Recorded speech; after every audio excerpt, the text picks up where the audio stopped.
Chapter 73. Mo Xiaoyao was silent for a moment and then nodded, "I'll send you back." Yi Li nodded and gave an order to a djinn who was driving the carriage outside. The carriage headed towards the minister's manor. Mo Xiaoyao looked at Yi Li's calm and relaxed expression, and his expression softened a lot. He couldn't help but smile. Li doesn't seem to be worried at all.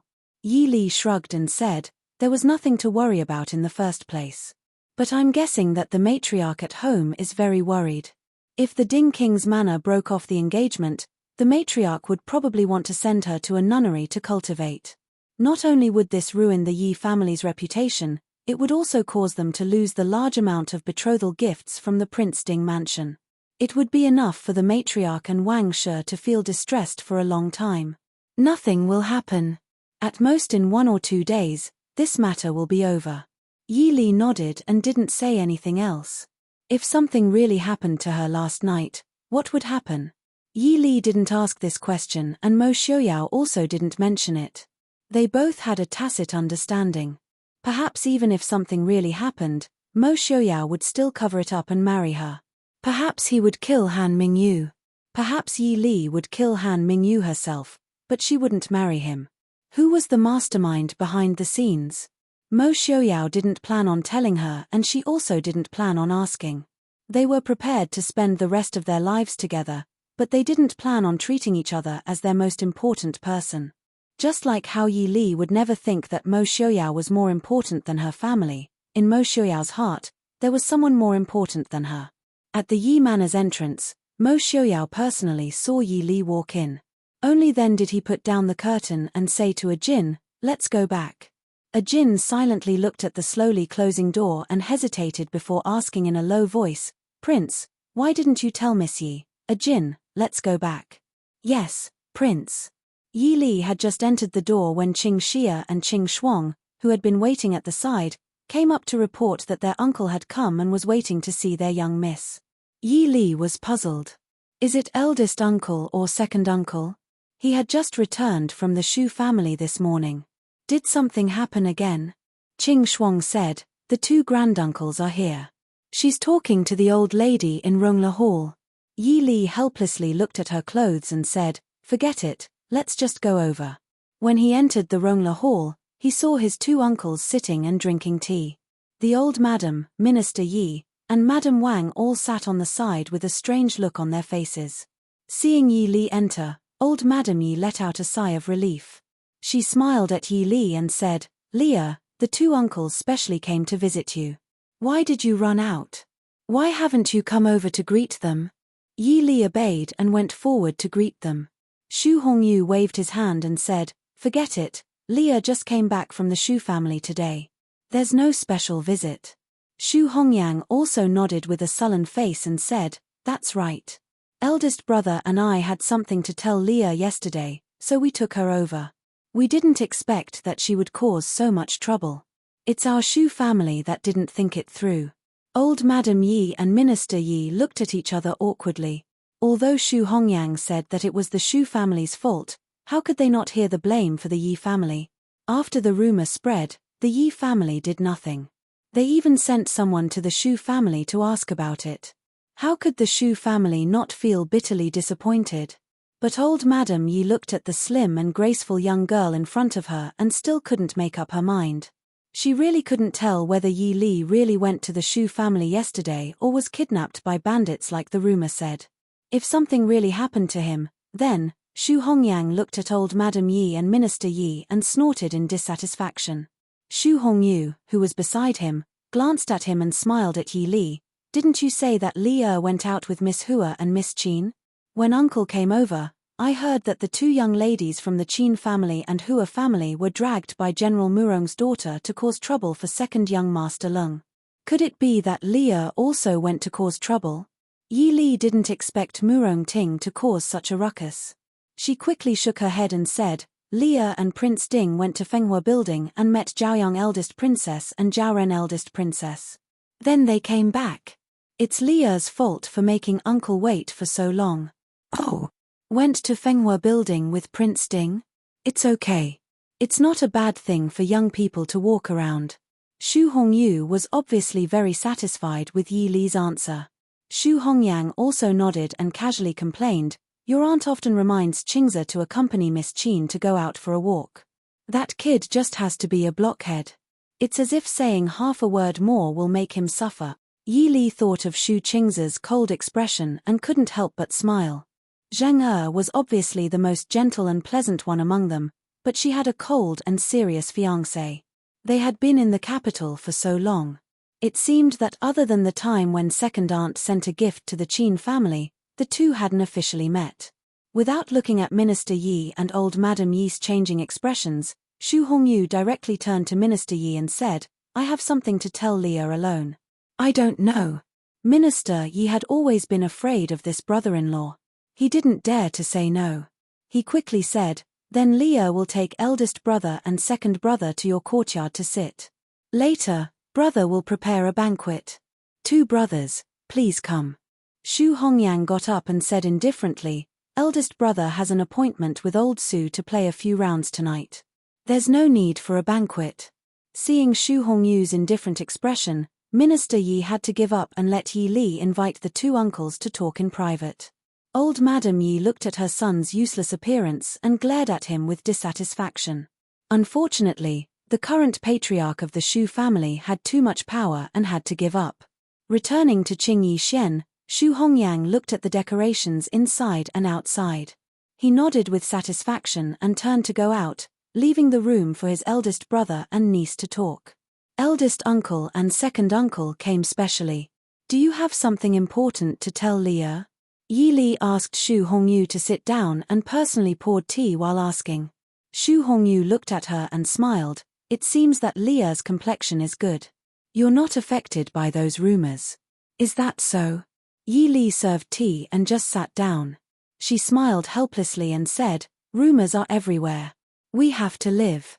What's more, the situation now is much better than what we originally thought."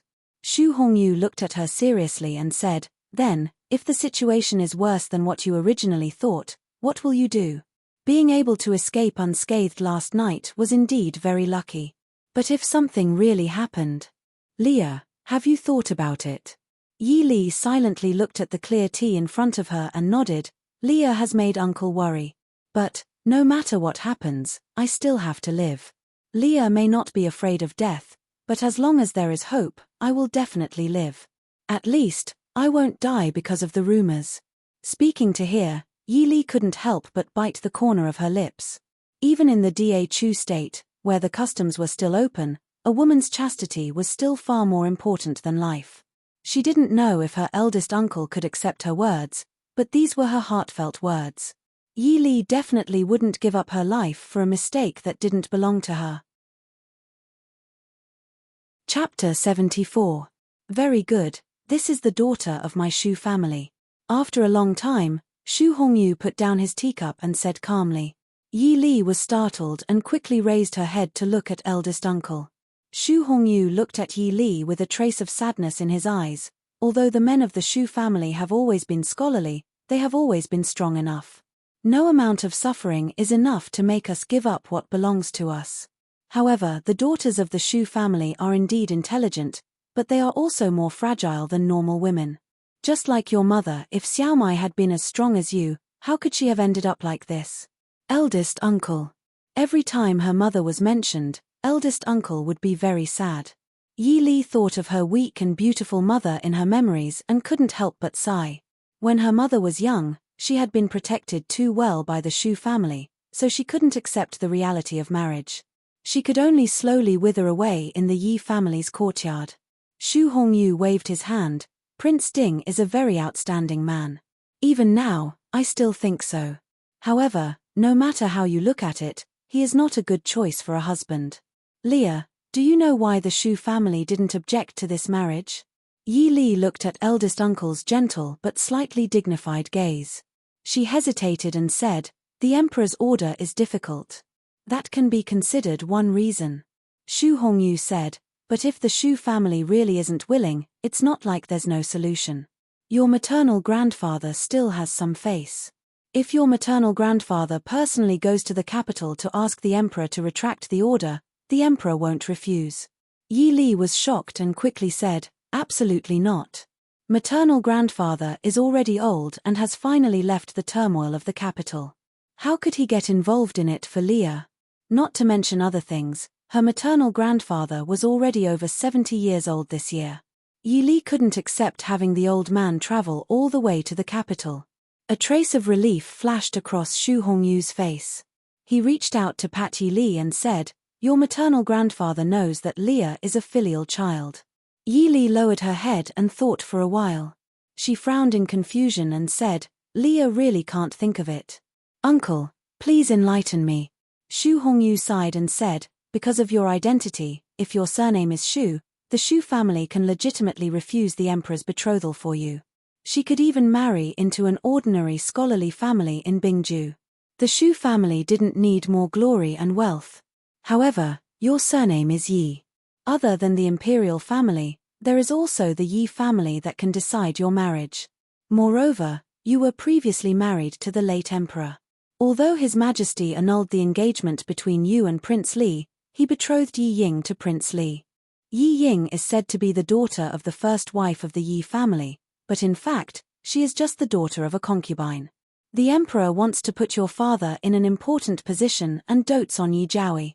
If you want to satisfy the world's elites, then you can't marry worse than Yi Ying.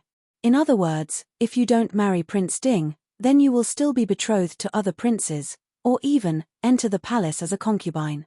There is no need to consider entering the palace.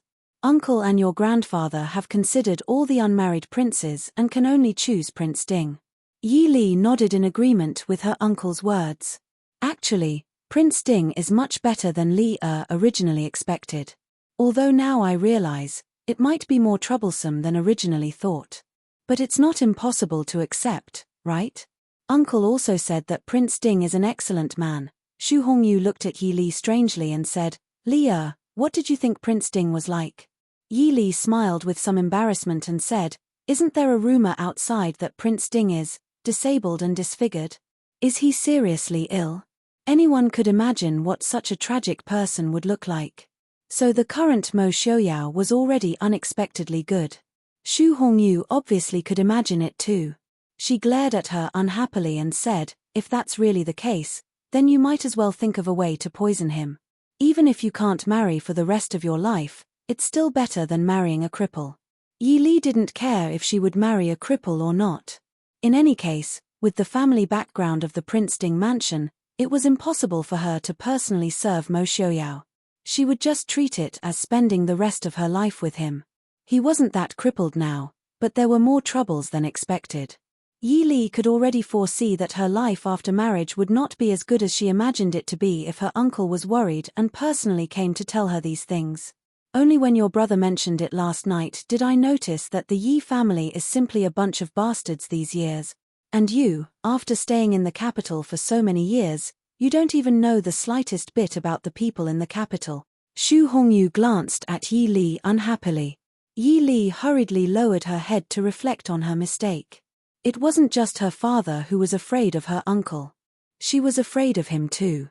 In reality, other than her brother, she had never seen anyone who wasn't afraid of her uncle. Perhaps Mo Xiaoyao could be counted as one. Her uncle's scolding was right. These years, she hadn't stepped out of the house. It was true that she had deliberately separated herself from her surroundings. Of course, Madame Wang had played a part in this, but the main responsibility still lay with her. Even though she had long accepted her current life, Yi Li still felt that her previous life was real in the depths of her heart. Her current life was more like a game or a dream. Of course, last night's risk made her feel a bit more real. How much do you know about the things that Hongyang gave you before? Xu Hongyu asked directly. Yi Li knew that her uncle was only referring to the information that her second uncle had given her regarding the relationships and important people in the capital. She hurriedly said, I memorized it all. Xu Hongyu shook his head, there's no point in memorizing that kind of thing. You have to understand the relationships within. You know everyone in the Duke Hua household. You've also met noble consort Liu in the palace. Can you tell me what you think of the relationship between the current empress and noble consort Liu, the Duke Hua household, and the Liu household? Yi Li was astonished. Wasn't this going too far? However, she still seriously considered Xu Hongyu's words. After a long time, she said, Leah has never met the Empress. However, I am quite familiar with the people in the Hua household. I have also met Princess Chang'e once. The Empress is the current first wife. Although she is not favored, she should be a magnanimous and virtuous woman. As for noble consort Liu, she is somewhat arrogant and has a cold temperament. However, the emperor dotes on her very much and has 2 sons and 1 daughter. Therefore, the relationship between these two shouldn't be very harmonious. However, I haven't heard of any disagreements between the Hua and Liu families.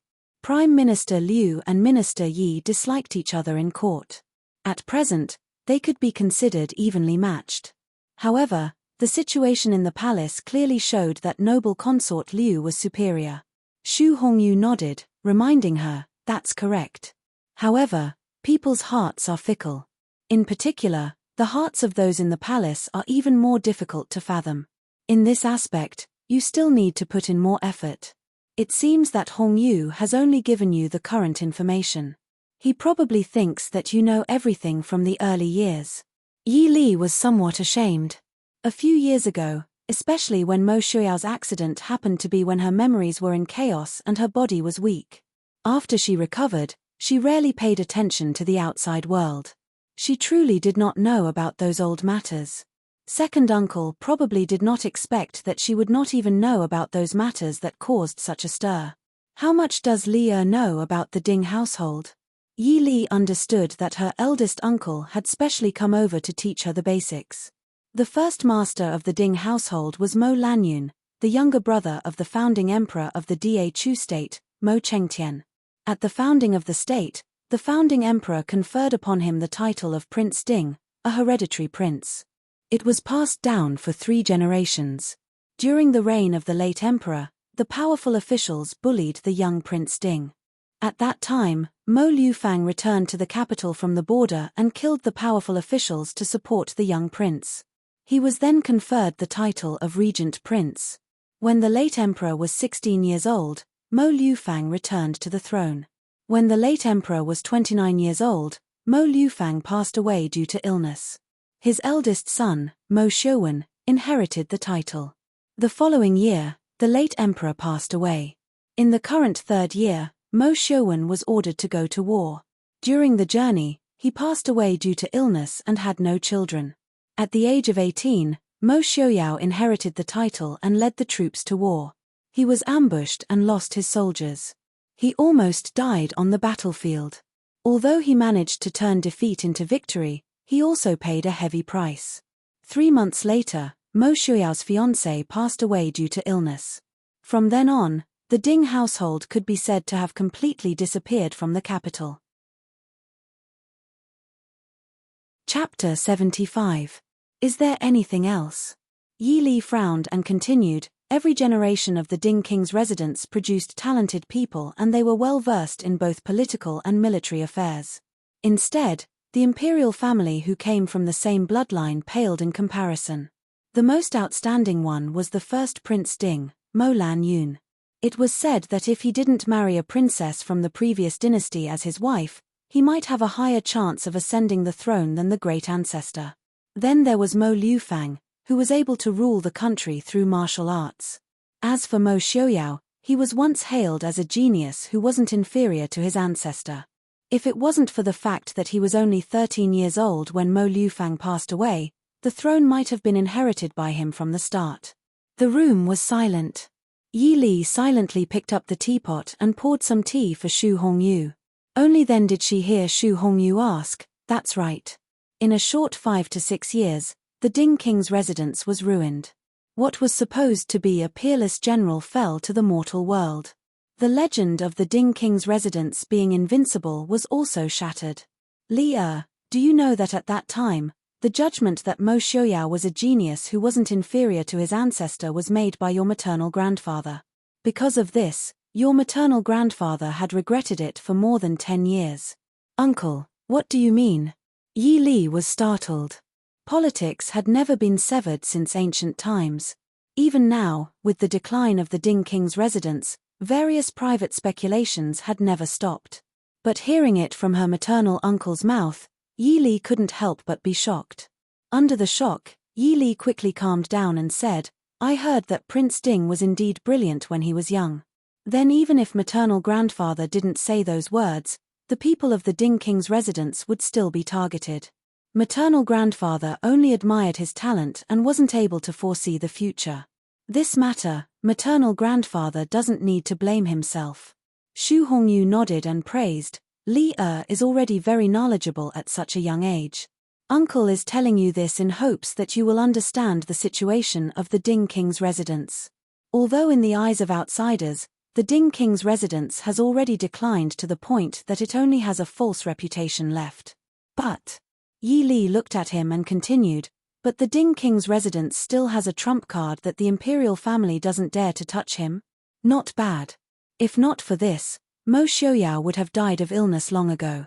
The reason why no one dared to touch him was because they were afraid of harming him. The deaths of the previous 2 generations of Prince Ding have already raised suspicions. If something were to happen to Mo Xiaoyao, I'm afraid it would shake the foundation of the country." Yi Li sighed softly. She felt so cold that she gripped the teacup to absorb the warmth. Did His Majesty choose Leah because he was also afraid of the Shu family? Isn't he afraid that after the marriage between the Shu family and the Ding family? Xu Hongyu's gaze was cold.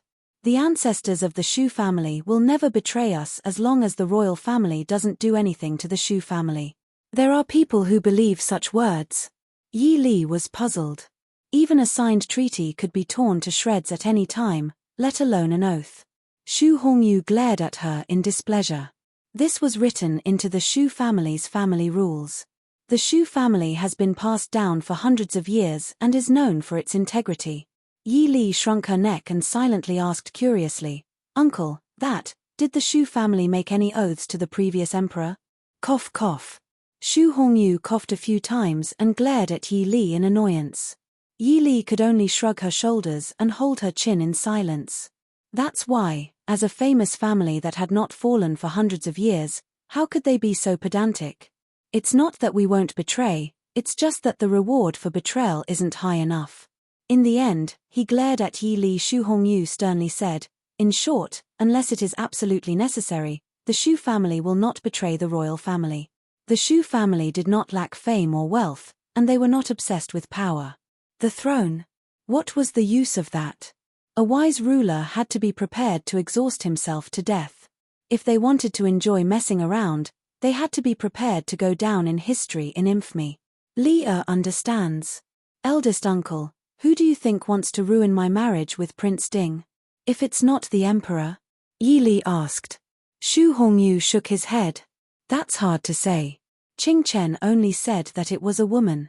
But we've filtered through almost all the women related to Prince Ding, and still couldn't find out who it was. Prince Ding himself should know.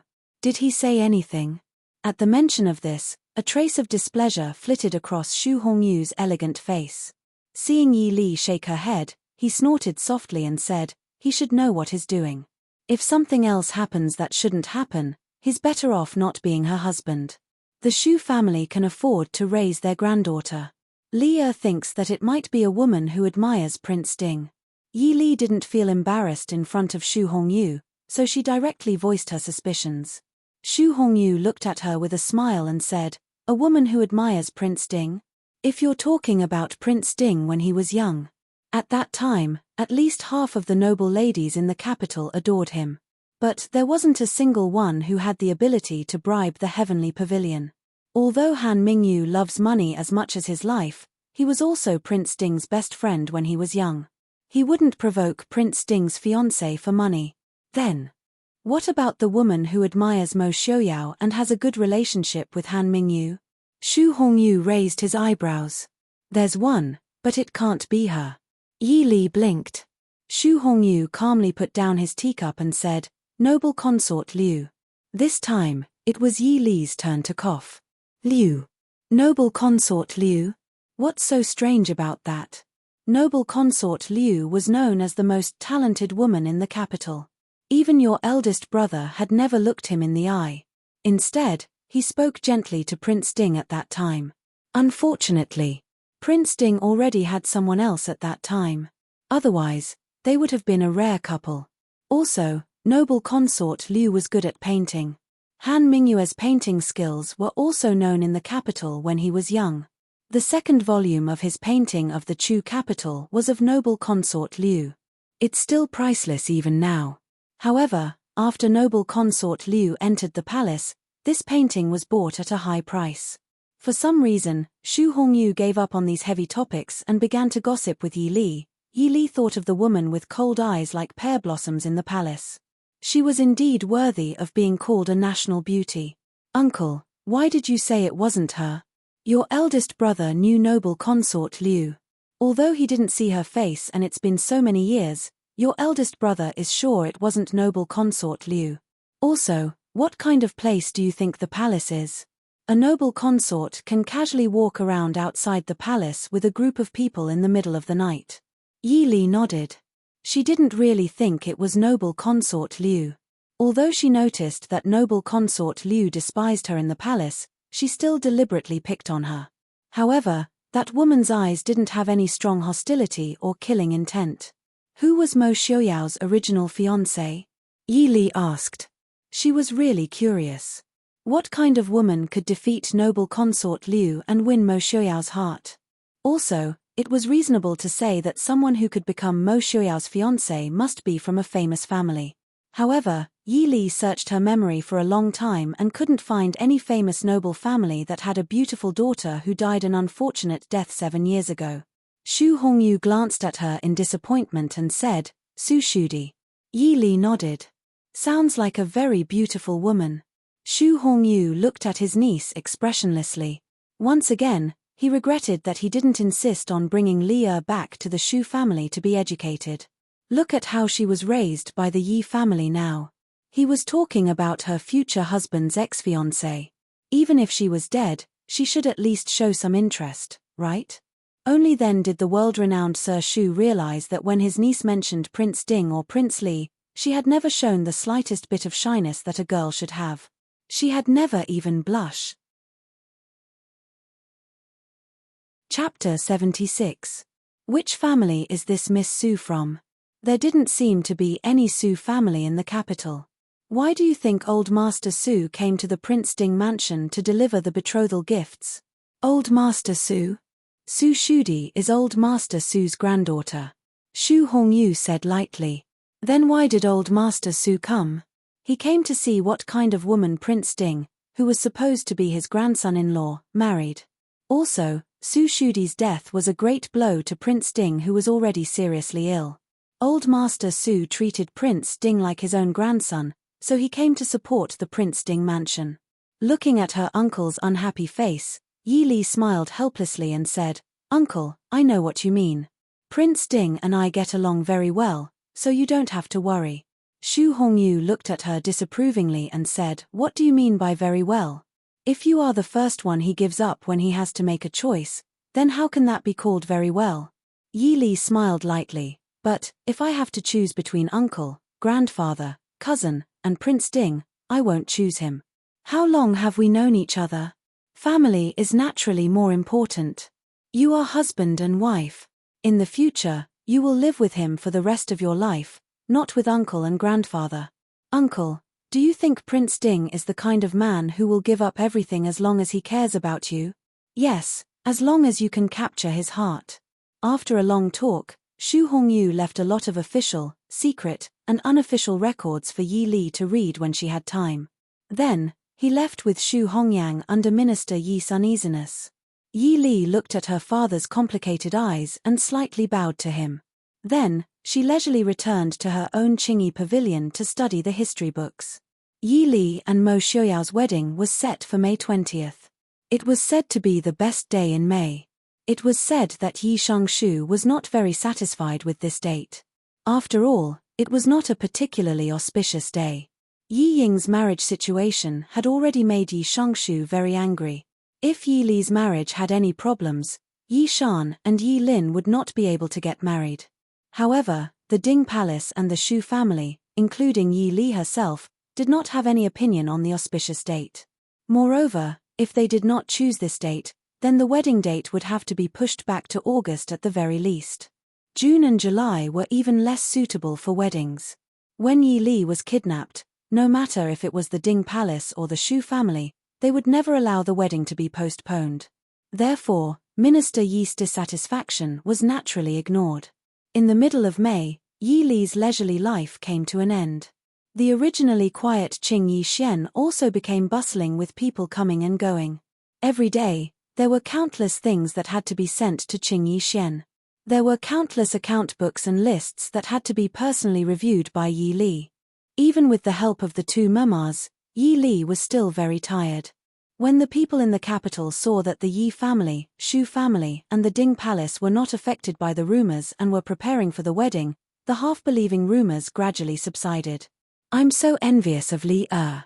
The Ding Palace's wedding will definitely be the grandest wedding in the past 10 years. In Qing Yi Xian, Mu Rongting laid on the soft couch without any care for her image as she hugged the first-grade expensive silk that had just been sent over. Yi Li, Qin Zhang, and Hua Tianxiang were sorting out the account books. Not far away, Yi Shan and Yi Lin were also quietly doing needlework. Outside the door, there was still the noise of people coming and going. Hua Tianxiang raised her head to look at her in the gap between looking at the account books and said, Li Er didn't invite you to be envious and jealous. If you have the time to talk nonsense, why don't you come over and see if there's anything you can help with? But, you're right. Qin Zheng was writing and drawing on the account books as she asked, does Wang Furen really not intend to help you with the wedding at all? If this spreads out, it won't be good for her reputation. Yi Li smiled faintly. Old Madam also added a lot of dowry. She's not feeling well these 2 days. She said that fourth sister is sick in the Li Palace and has to go over to take care of her. She left early in the morning. Mu Rongting snorted at this. Who has heard of a mother running over to take care of her daughter who has just been married for less than a month? But, could Yi Ying really be sick? I actually didn't see her coming back to show off these days. Hua Tianxiang raised her eyebrows and smiled, then she has to have the ability to show off. If Li Wang treats her well, maybe she can come back to show off her newlywed bliss or something. But now I heard that Princess Xixia is still pestering Li Wang every day. It's already good that she hasn't become a resentful woman. Qin Zheng shook her head. She was not interested in these rumors. Instead, she was more concerned about Yi Li's marriage itself. I really don't know what Wang Furen is thinking. Everyone knows how many betrothal gifts the Ding Palace has sent. Even if the Yi family adds more, it won't be a loss to her. Isn't she losing face for the Yi family? Hua Tianxiang said, it's not like you don't know what Wang Furen's background is. Even if she is now Yi Daren's legal wife, her status is not enough to preside over Li Er's marriage. At that time, I'm afraid old Madam Yi will have to appear personally. By the way, there is no woman in the Ding Palace who can make the decision. Li, did Prince Ding mention who can make the decision in the Ding Palace? Yi Li nodded and said, originally, Zhaoyang Grand Princess had this intention. However, although Prince Ding calls Zhaoyang Princess as aunt, it is said that they are of the same generation in terms of seniority. So Zhaoyang Grand Princess means to invite Shifu Grand Princess. Wow! Mu Rongting cried out in surprise, almost jumping up from the soft couch. Seeing that everyone is looking at her, Mu Rongting chuckles and says, Great Elder Princess Shifu. She's the late Emperor's aunt. Even Prince Ding of the previous generation has to respectfully call her imperial sister. I heard that Shifu Grand Princess is 75 years old this year. Qin Zhang nodded and said, in fact, if it weren't for Li Er's marriage this time, I would have forgotten that this princess is still alive. I heard that this princess has stopped caring about the affairs of the world more than 20 years ago. I didn't expect that she could come out to support Prince Ding's wedding this time. Hua Tianxiang waved her hand and said with a smile, it's nothing strange. My grandfather said that Great Elder Princess used to like Prince Ding the most. When Prince Ding was born, Great Elder Princess even held him. It was said that when Prince Ding had an accident and almost died, it was Great Elder Princess who took care of him day and night.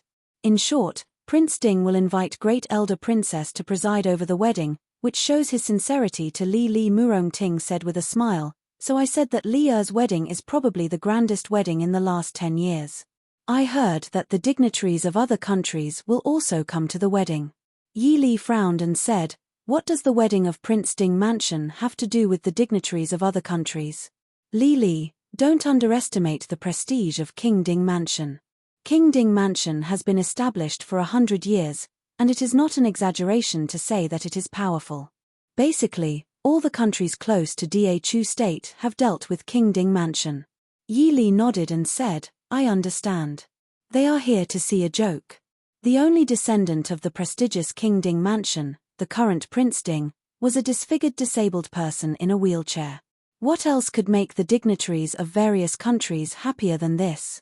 Perhaps the royal families of various countries were more interested in this wedding than the change of the emperor of Dachu State.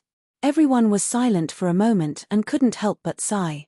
Yes, those envoys of various countries definitely didn't come to congratulate Prince Ding on his wedding, but to see how the only descendant of King Ding Mansion, who had been silent for 7 years, looked like and whether he could still pose a threat to them.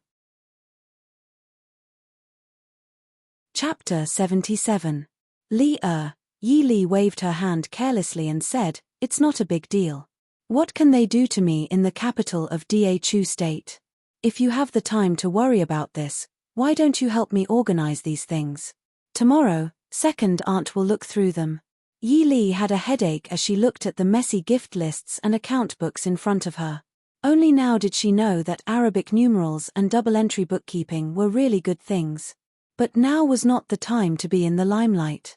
She would have plenty of time to slowly organize them when she arrived at the Ding King's residence. Hua Tianxiong and Qin Zheng looked speechlessly at the account books that still had more than half of them in front of them and weakly lowered their heads. When they returned home, they must learn from their mother how to manage the household. There were too many of these things. Yi Lin and Yi Shan listened to them chatting on the side. They were both envious and sympathetic towards Yi Li. But they also knew that they could not get a word in on this. They could only listen and lower their heads to do the work in their hands. Murong Ting, who was originally lying weakly on the soft couch, suddenly jumped up and rushed to the half-open window. She leaned out and looked around for a long time before retracting her head in confusion. Hua Tianxiong looked at her and said, "What's wrong? Is there something outside the window?" Murong Ting shook her head and looked at Yi Li without saying anything. Yi Li smiled faintly and said, "I think I just saw a green bird fly by outside the window." Did Murong Ting also see it? Murong Ting blinked and said with annoyance, "Yes, I saw a very beautiful bird. Who would have thought that when I reached the window, I would disappear?" Qin Zheng giggled and covered her mouth. "Birds fly so fast, how could they wait for you?" Hua Tianxiang gave her a sideways glance. "When did you start liking birds? If you really like it, ask your father to catch one for you. Otherwise, just buy a beautiful one. You don't need to be so surprised." "I'm happy." Murong Ting raised her small face and proudly laid back on the soft couch. She also glared at Yi Li without a trace. Yi Li pursed her lips and smiled. Of course, she knew what Murong Ting had heard. In the past few days, there had been a few strange people who wanted to visit the Yi residence without going through the main entrance, but they were all thrown out by the bodyguards that Mo Xiaoyao had sent to protect them in secret. However, it was rare for someone to barge in during the day. "Miss, the Crown Prince of West Hill Genom of Gojosian has sent a gift to congratulate you and Prince Ding on your wedding." Outside the door, the butler of the Yi residence came to report in person. Yi Li frowned and said, "The Crown Prince of West Hill Genom of Gojosian? Shouldn't the gifts be sent directly to King Ding's residence?" The steward said respectfully, "Crown Prince Genom of Gojosian said that this gift was specially prepared by Shilling for the future princess consort of Dingwa. Therefore, it must be sent directly to Miss to show the sincerity of Shilling Kingdom." "Where is Crown Prince Genom of Gojosian now? Is father here?" Yi Li asked. "In the hall. Master has just returned and is accompanying him in the hall," the steward said. Yi Li nodded, "I know. Please wait for father and Crown Prince Genom of Gojosian. I will go out later." The steward excused himself. Murong Ting pulled Yi Li worriedly and said, "Yi Li, be careful when you go out. This Crown Prince Genom of Gojosian might not come with good intentions. Yi Li raised her eyebrows. The noble ladies in the capital did not know much about this. Murong Ting had followed General Murong for a long time when she was young, so she should know more than them. Qing Luan and others served Yi Li to change her clothes and redo her makeup. Murong Ting stood aside and said what she knew. The Crown Prince Genom of Gojosian of West Hill is the younger brother of the current West Hill Emperor. He is also a famous general of West Hill. But 20 years ago, he was defeated by Prince Ding's father, the regent Mo Liufang. At that time, my father was only a small lieutenant. I heard from my father that Genom of Gojosian was defeated miserably in the battle. He even lost an arm in the chaos. After that, Genom of Gojosian sent people to assassinate the regent many times, but they all failed at the last minute. You know, the regent has died long ago.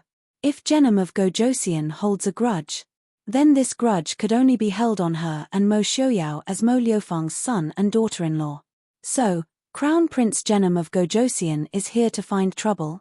Qin Zhang's pretty face turned pale. She looked at Yi Li uneasily and said, "Should we send someone to inform Prince Ding?" Yi Li shook her head and said, "No need. Prince Ding should know very soon. Moreover, Crown Prince Genom of Gojosian would not come to make things difficult for a girl in the boudoir. That would be too embarrassing for Shilling State and Genom of Gojosian. Even if he wanted to find trouble, he should be targeting Mo Xiaoyao. They were not married yet." Looking in the mirror, Yi Li saw that she had tied it up properly. She stood up and said, "I'll go take a look first. You guys wait for me here." Murong Ting rushed to stand beside Yi Li and said firmly, "I'll go with you. Tian Xiong and Zhang Er stay." Yi Li did not know whether to laugh or cry. "Murong, I'm not going to war." Murong Ting insisted, "I don't care. Even if I secretly follow you, it's fine. If that Crown Prince Junnan has any ulterior motives, I can save you. Plotting against the future Princess Ding in public in Dhu State? Only Murong Ting could think of such a thing." Hua Tian Xiong waved her hand and said, "Forget it. Li take Murong with you. She just loves to watch the fun." Murong Ting did not care what they thought. She happily hugged Yi Li's arm and said, let's go, father." After entering the hall, Yi Li realized that the steward's report was too careless. She thought that only her father and the guests would be present. She did not expect that Mo Jingli and Yi Ying would also be sitting with them. Murong Ting threw her a look that said, "Why is he everywhere?" Yi Li helplessly smiled at her and went forward to greet Minister Yi. In front of outsiders, Minister Yi was very willing to play the role of a good father who doted on his daughter.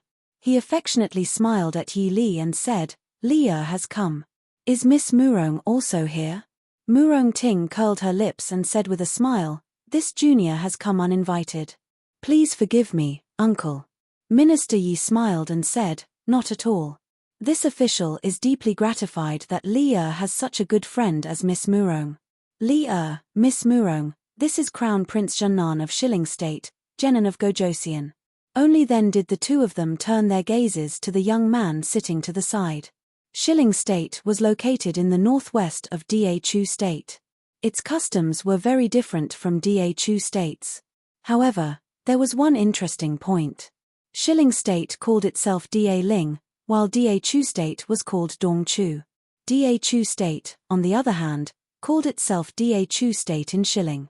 Just from the way they addressed each other, it could be seen that the relationship between the two countries was not harmonious.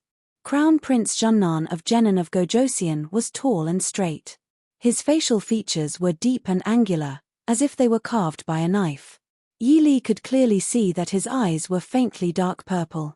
It was said that the Emperor of Shilling had brown eyes. This Crown Prince's appearance clearly showed that he was not a pure Shilling bloodline. "Greetings, Crown Prince." Even the carefree Murong Ting still showed the proper etiquette in front of a foreign envoy. Crown Prince Junnan of Genon of Gojosian sized up the two of them without any scruples. He quickly gave up on Murong Ting and completely turned his gaze to Yi Li. After a while, he said, "The king's consort has been appointed. Miss Murong, there is no need to be so polite. This one is Lei Tongfeng." Lei, was the surname of Shilling. It was good that there was no language barrier. Minister Yi looked at the imposing Crown Prince Junnan of Jenin of Gojosian in front of him, then looked at Yi Li. He coughed lightly and said, Li Crown Prince Junnan of Gojosian specially came to give you a congratulatory gift. Chapter 78.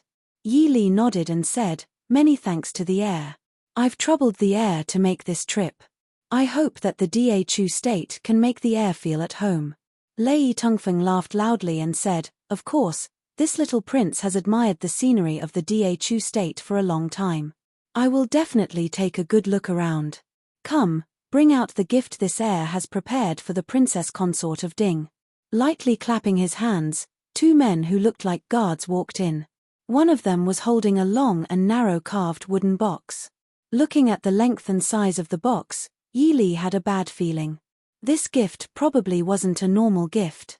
Lei Tongfeng made a hand gesture, and the other man accepted the order and opened the wooden box. A burst of biting cold air greeted them.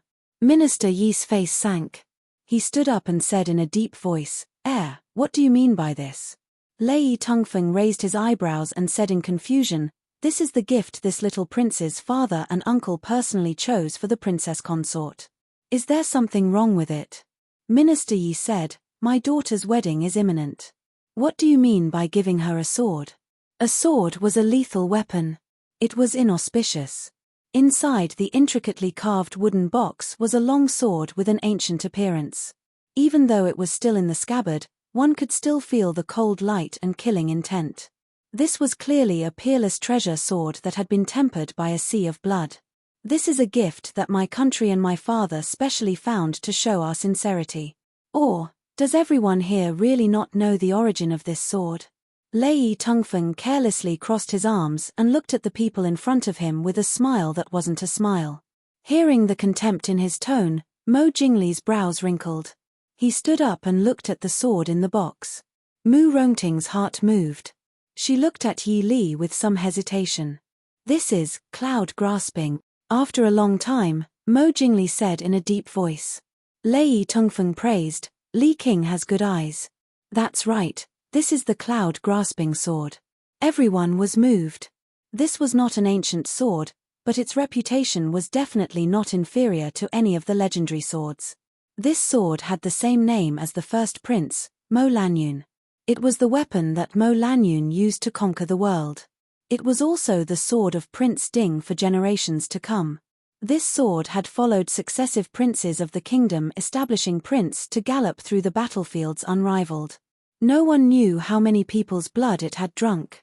Until 7 years ago, when the previous Prince Ding, Mo Xiuwen, died of an illness at the border, this sword also disappeared without a trace. Countless people searched for it openly and secretly, but they could not find a trace of it. This gift was indeed of sufficient weight and sincerity.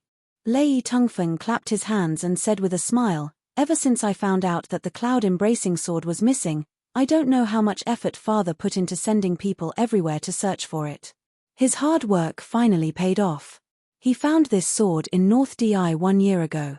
Just in time for Prince Ding's wedding, I'll return it to you. What do you think of Princess Ding? Minister Yi's face was a little dignified. He stood up and said to Lei Tongfeng, I really have to thank you for such a generous gift.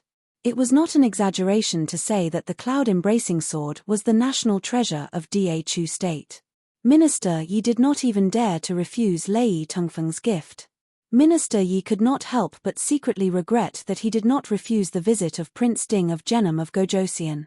Lei Tongfeng nodded with satisfaction.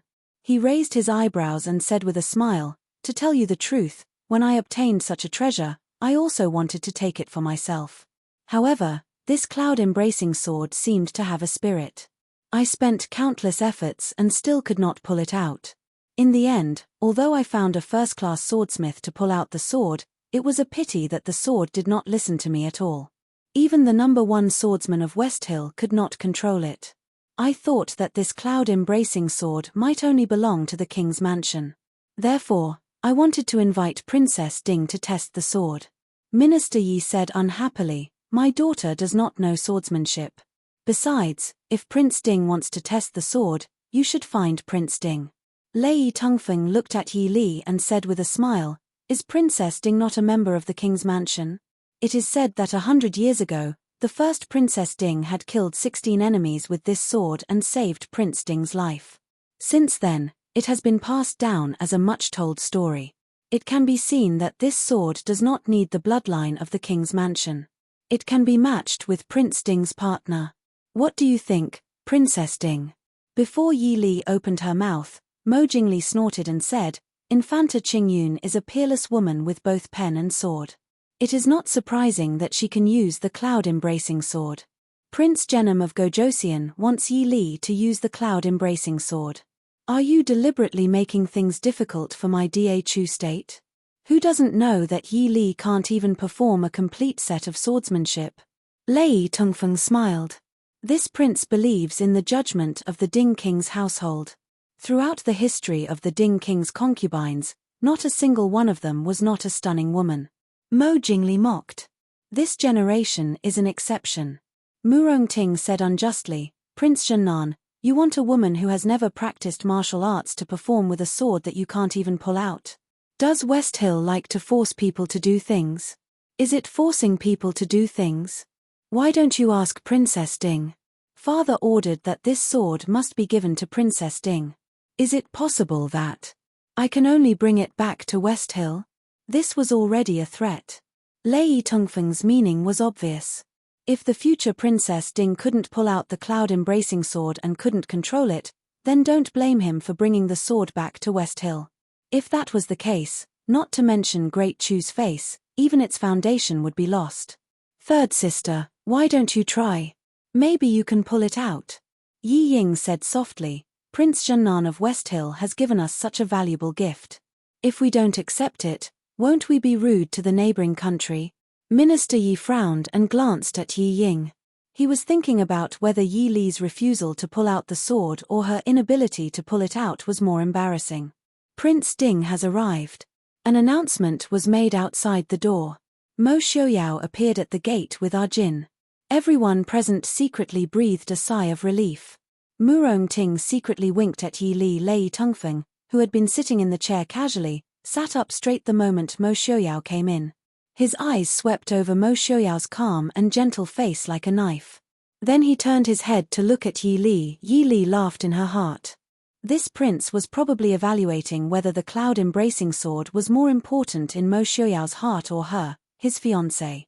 Why did Mo Xiaoyao come? Greetings to Prince Ding. I, Lei Tongfeng, have heard a lot about you. Lei Tongfeng stood up and smiled. Prince Ding is too polite.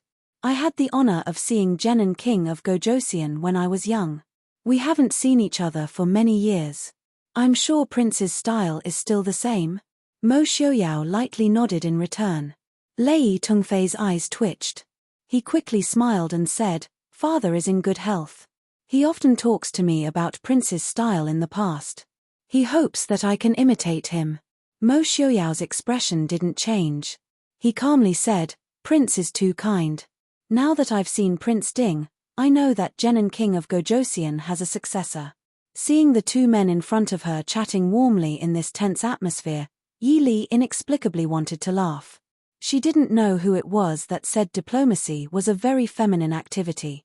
After the greetings, Mo Xiaoyao moved his wheelchair to Yi Li's side. He softly said, Li is in a good mood. Yi Li lightly smiled and said, Genom King of Gojosian sent a very precious gift. It just so happens that Prince is also here. How about we share it? Mo Xiaoyao smiled and nodded. His gaze fell on the embracing cloud sword in the box. His gaze was calm and without any ripples. It was as if there really was an ordinary sword in the box. He turned to Lei Tongfeng and said, Your Majesty and Prince have troubled you. This sword has been lost for many years. I didn't expect to see it again today.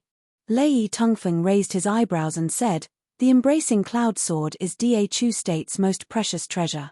It should be returned intact. I just don't know if I'll be able to see the glory of this famous sword. Chapter 79. Arjin. Arjin stepped forward and took the sword from the West Hill guard's hands. She carefully carried it to Mo Xiaoyao. Mo Xiaoyao took it with one hand. He raised his head and asked, "What do you think, Miss Li?" Yi Li lowered her head and reached out to touch the ancient scabbard.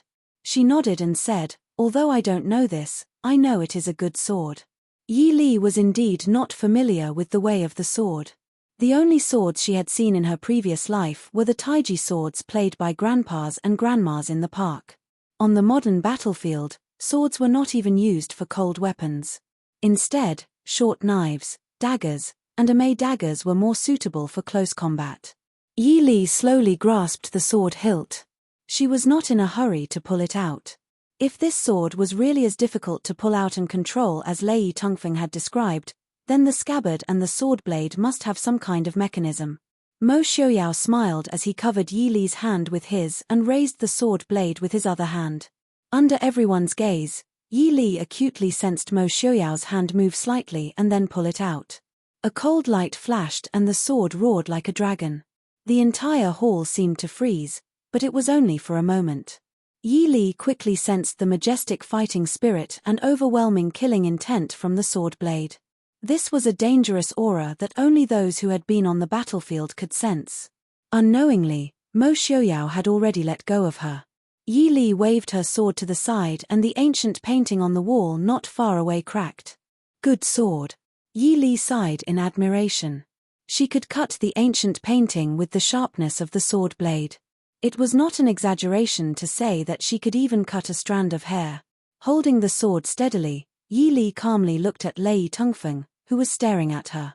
Before anyone could react, Mo Xiaoyao had already taken the cloud-embracing sword from Yi Li and sheathed it.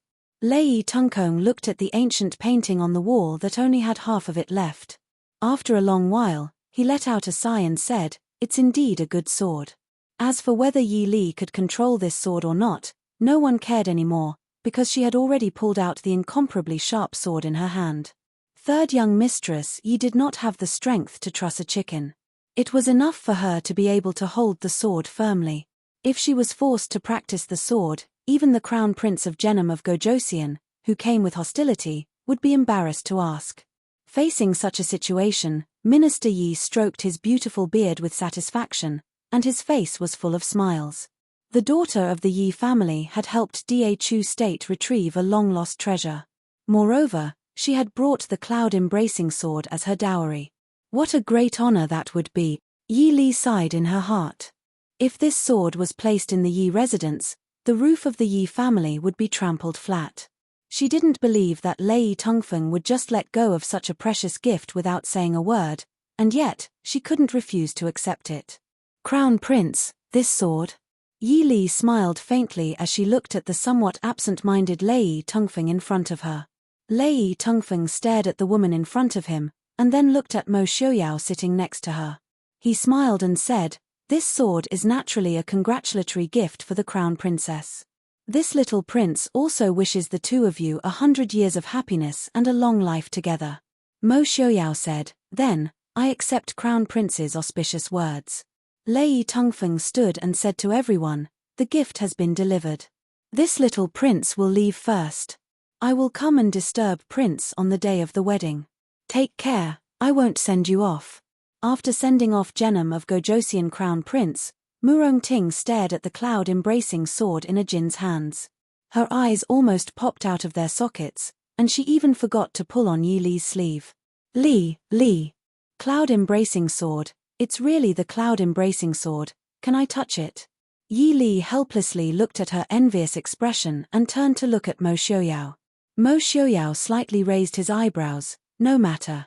Since it's for you, it will naturally belong to Li Li in the future." Yi Li looked at him and said, "I thought this was the Crown Prince's heirloom." Now it seemed like it wasn't that important. Murongting did not care about this. She cheered and rushed over to snatch the sword from Ajin's hands. She held it in her hands and touched it left and right. Mo Xiaoyao nodded. After being passed down for so many years, of course it was an heirloom. If it could be passed down for another 1,000 years, it would not be worse than those heirlooms like Ganjiang and Moxie. Murongting lovingly caressed the sword and said, "In fact, it is said that the cloud-embracing sword contains the Crown Prince's military books and treasures. Of course, this is not important. What is important is that this is the sword that every crown prince of the crown prince has used. To be able to touch it is really a great fortune. My father must be so envious of me. Yi Li raised her eyebrows. It turned out that chasing after idols was something that existed in every generation. Military books. Treasures. Is this sword really still intact? The West Hill should have taken it apart and examined it from the inside out. Mo Xiaoyao looked at the sword in Murongting's hands and a trace of warmth flashed through his eyes. He said indifferently, "They have indeed seen it. The sword itself is not damaged." So, Murongting forgot who the person in front of her was. Her eyes widened as she waited for Mo Xiaoyao to reveal the mystery. Mo Xiaoyao looked at Yi Li and smiled, "So this is a sword. It is good that we can find it. After all, it is an item left behind by our ancestor. If we can't find it, we can just find a master swordsmith to forge another one." Then what about the military books? The treasures? Murongting asked in disappointment. Mo Xiaoyao looked at everyone indifferently. The cloud-embracing sword was forged when our ancestor was 16 years old. It cost all of our ancestors' savings. Where did the treasures and military books come from? Everyone was speechless. The people of the world only remembered that the cloud-embracing sword had followed Mo Lanyun his entire life. It was also the sword that every crown Prince Ding carried with him. They guessed that there must be some secret behind it. However, they forgot that the cloud-embracing sword was forged by Mo Lanyun when he was young. At that time, Mo Lanyun was only a wild and unruly youth of an aristocratic family. Compared to the Prince Ding who helped his elder brother conquer the world 20 years later, he could not be mentioned in the same breath. Even Minister Yi, a scholar who did not know much about the cloud-embracing sword, could not help but be disappointed. If the cloud-embracing sword was so important, who would carry it with them? How could it be lost so easily? "Li, I'm going back first. Can you send a few more people over?" Yi Li nodded. She took the cloud-embracing sword from Murongting's hands and threw it to a Jin. "You should take the cloud-embracing sword back to the Ding King Palace. It's not convenient to leave it here." She had no interest in letting others step on her roof every day. Mo Xiaoyao nodded. "That's good too." Seeing the cloud-embracing sword disappear outside the door, Murongting reluctantly withdrew her gaze. Mo Jingli stared at Yi Li suspiciously. "You really believe that the cloud-embracing sword has no secrets?" Yi Li naturally nodded. "If I had military books and treasures, I wouldn't put them in a sword. As a commonly used sword that needed to be carried around, it was very famous and it was not a small sword. It was not a good thing to hide secrets. You vulgar people. That was Prince Ding's relic." "Relic ah." Murongting resentfully despised the vulgar people in the hall. After Murongting despised the group of vulgar people, she held her hand that had touched Prince Ding's relic and admired herself. Minister Yi was in a happy mood as he greatly praised Yi Li. He could almost foresee what kind of reputation and glory it would bring to the Yi family when the news of Yi Li marrying the cloud-embracing sword was spread out. As for whether there were treasures or military books in the cloud-embracing sword, that was secondary. Minister Yi still had some self-awareness. Even if there were treasures, he would not have any part in it. In comparison, the reputation that did not need to pay any price at all was more meaningful. Chapter 80. Third sister is really fortunate. Prince Ding rushed over so quickly after hearing the news of Heir Genom of Gojosian's visit. It can be seen that he has deep feelings for third sister. Yi Ying looked at Yi Li with her watery eyes and said faintly. Yi Li smiled faintly and said, "Fourth sister and Prince Li are also deeply in love, aren't they?" Yi Ying quickly glanced at Mo Jingli and lowered her head with an aggrieved expression. Seeing this, Minister Yi frowned slightly. Could it be that Ying was really wronged in Prince Li's residence? Thinking of this, Minister Yi casually looked at Mo Jingli and asked Yi Ying warmly, "Ying are you used to Prince Li's residence these days?" "Ying is doing well. Thank you for your concern, father." Yi Ying lowered her eyes and said softly. Minister Yi was relieved and smiled at Mo Jingli. Ying has been spoiled since she was young. If she has done anything wrong, Prince, please forgive her. Mo Jingli said, Father-in-law, don't worry. I will take good care of Ying-er. That's good. Li-er will be getting married in a few days. Haha, this year our Yi family can be said to have double happiness. Minister Yi smiled with satisfaction. The three people present had different expressions. Yi Li smiled faintly and nodded. Father is right. May 20. Yi Li was pulled up early before dawn. Although she always went to bed early and woke up early, looking at the dark night outside, Yi Li still felt a little helpless. The time to escort the bride was a little before noon, but she had to get up in the middle of the night to be manipulated. After taking a fragrant petal bath with the help of the maidservants, second aunt, first madam of Duke Hua's residence, Qin Zheng's mother, Madam Qin, and Aunt Yi who helped Yi Li prepare the dowry were already waiting in Qingyi Pavilion with Murong Ting, Hua Tianxiang, Qin Zheng, and Qin Yu Ling. Hua Tianxiang walked in with a smile on her face holding a phoenix brocade wedding dress. The glittering phoenix brocade made her delicate face even more beautiful. Congratulations. Looking at Yi Li with a smile, Hua Tianxiang smiled silently. Yi Li smiled faintly and raised her hand like a puppet, allowing the few people to help her put on the wedding dress. Under the candlelight, the noble phoenix flowed with the light, faintly discernible among the delicate peonies. Against the bright red wedding dress, Yi Li's beautiful face, which was usually a little pale, had a little more joy. So beautiful, worthy of the phoenix brocade. Murmuring softly, everyone was a little stunned. Madame Hua looked at Madame Shu, who was looking at Yi Li with a gratified smile, and had a deeper understanding of third Miss Yi's position in the Shu family. Patting her daughter who was in a daze, she said with a smile, "Well, stand aside if you want to admire. Don't disturb us." Without any explanation, she pulled Yi Li to sit in front of the bronze mirror and discussed what hairstyle to use with Madame Shu and Madame Qin. Yi Li looked at the mirror speechlessly and let them do whatever they wanted. At the same time, she enjoyed the way Murong Ting pulled a few girls to the side and winked at her. By the time the madams, each with their own opinions, finally finished discussing the issue of hairstyles, the sky outside had already turned a little white. Yi Li couldn't help but look at the sky in her heart. She finally understood why they had to start preparing so early. If they started preparing at dawn, it was estimated that they wouldn't be ready by the time the bridegroom came. After tidying up the hair, a few maids had cleverly brought several sets of head ornaments and jewelry that had been prepared before. Madame Hua wasn't in a hurry to put the hairpin on Yi Li's head. She smiled and instructed the maidservant, "Quickly go and get some food for your young miss to fill her stomach. After the makeup is done, she won't be able to eat anything today." Qing Shuang made a face and smiled as she pulled Qing Yu to prepare the food. The madams also went outside to rest for a while. As soon as the adults left, the rest of the children immediately surrounded Yi Li. "How is it, Yi Li? Are you nervous?" Murong Ting leaned on the table and asked curiously with her chin in her hand. Yi Li pursed her lips and smiled, "You don't know if I'm nervous or not. In the future, I'll see if you're nervous or not." Murong Ting's face turned red. She gritted her teeth and said, "I won't be nervous." Hua Tianxiang looked at her with a smile, "You're stuttering. How dare you say you're not nervous? You're definitely more nervous than Yi Li. Ah, the next one is Zheng-er. Zheng-er needs to be prepared." Qin Zheng glared at Hua Tianxiang angrily. She whispered with a red face, "Why are you talking about me?" Qin Zheng's shy appearance made Yi Li reach out and pinch her little face. She smiled and said, "What Tianxiang said makes sense, future cousin-in-law.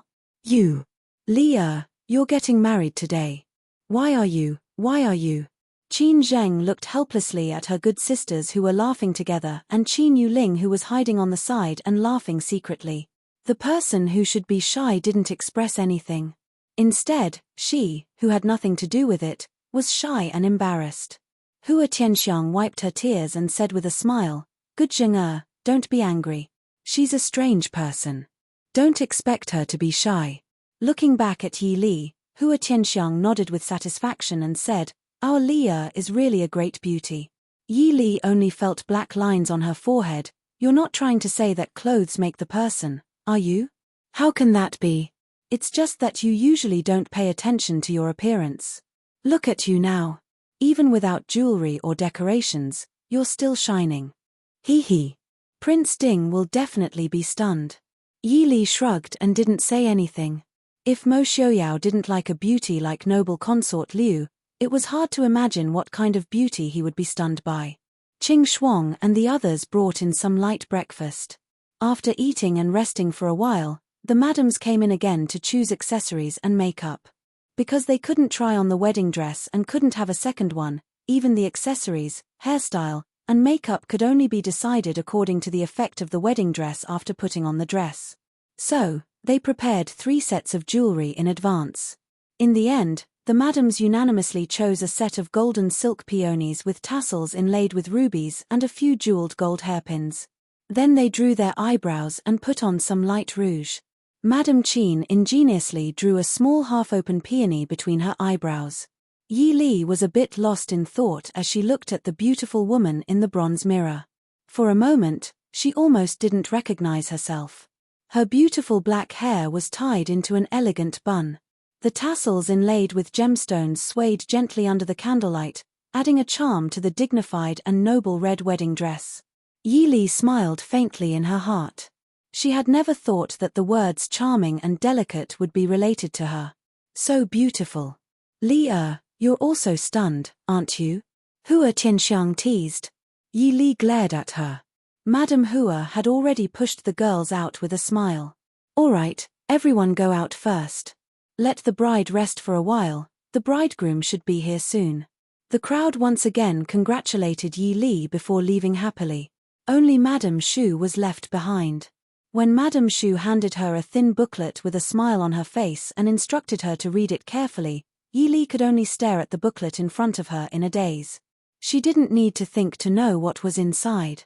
After thinking about it, Yi Li stood up and put the booklet in a box that she didn't use much. Chapter 81. King Ding's mansion was obviously much more reliable than King Li's mansion. Qing Yishuan was bustling with noise and excitement when it was only 8:45. Madame Hua and Madame Qin personally covered Yi Li's head with a phoenix brocade veil and helped her to pay her respects to old Madame Yi, Minister Yi, and Madame Shu's memorial tablets. In this wedding, the most eye-catching thing was naturally the groom, who was originally expected to appear, but absolutely unexpected. A long time ago, many people had secretly guessed who the king's mansion would invite to escort the bride, but no one thought that Prince Ding would come in person. The road from the gate of Yi's mansion to King Ding's mansion was already full of people in the capital who came to watch the fun. Seeing Prince Ding, who was dressed in red, appearing in front of everyone, the commoners couldn't help but recall the young man dressed in embroidered clothes who had galloped on his horse and brandished his whip. They sighed in their hearts. Similarly, the extravagance of Yi's mansion was also extraordinary. Originally, Yi Rong, the only son of the Yi family, should send his sister out, but it was completely different from when Yi Ying got married. Outside the gate of Yi's mansion, 6 handsome and extraordinary men with different characteristics appeared. The leaders were naturally Shu Qingchen and Shu Qingze, followed by Shu Qingfeng and Shu Qingbai, and finally Shu Qingyang and Yi Rong. The young masters of the Shu family were either gentle and elegant, cold and dignified, valiant, or handsome. Even the youngest, Shu Qingyang, was smart and candid. Yi Rong was immediately ignored by everyone. She could only follow Shu Qingyang silently. The bride walked out of the gate with the help of Hua Tianxiang and Qin Zheng. The phoenix brocade wedding dress shone brightly in the sun and attracted people's amazement again. This day was undoubtedly the busiest day in the capital. It was unknown whether it was because of the status of King Ding's mansion or because the guests who came to attend this wedding were too special. Even the emperor brought the empress and empress dowager to attend the wedding in person. They attended the wedding instead of presiding over the wedding, because the one presiding over the wedding this time was Great Elder Princess Shifu, who even the emperor had to respectfully address as Great Elder Princess. King Ding's mansion, which had not had any guests for 7 or 8 years, was full of guests. Great Elder Princess sat high on the throne and chatted with the guests who came to congratulate her. Mo Jingqi and the Empress sat beside Great Elder Princess and talked with her. Although Great Elder Princess had not been involved in worldly affairs for more than 20 years, her dignity as the iron-fisted princess, who was respected by the former emperor, was still not to be trifled with. "Your Majesty, Great Elder Princess, the auspicious time has arrived." The chief steward of the Wang mansion came in to report, and all the guests in the hall fell silent. Mo Jingqi looked at the grey-haired Great Elder Princess who was still in high spirits and said with a smile, "In that case, salute me." "Imperial Grandaunt." Shifu Great Elder Princess nodded. She stood up and said to everyone, "Your Majesty, Empress Dowager, and all the guests, please come with I to watch the ceremony." The auditorium located in the main hall of the prince's mansion had already been properly decorated. Red candles burned high, creating a joyous atmosphere. Great Elder Princess sat high on the main seat, with the Emperor and Empress Dowager sitting on her left and right sides. The rest of the guests were seated according to their respective statuses.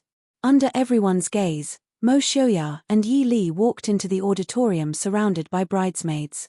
They were supposed to be a match made in heaven, but the groom could only sit in a wheelchair, which made many people feel sorry.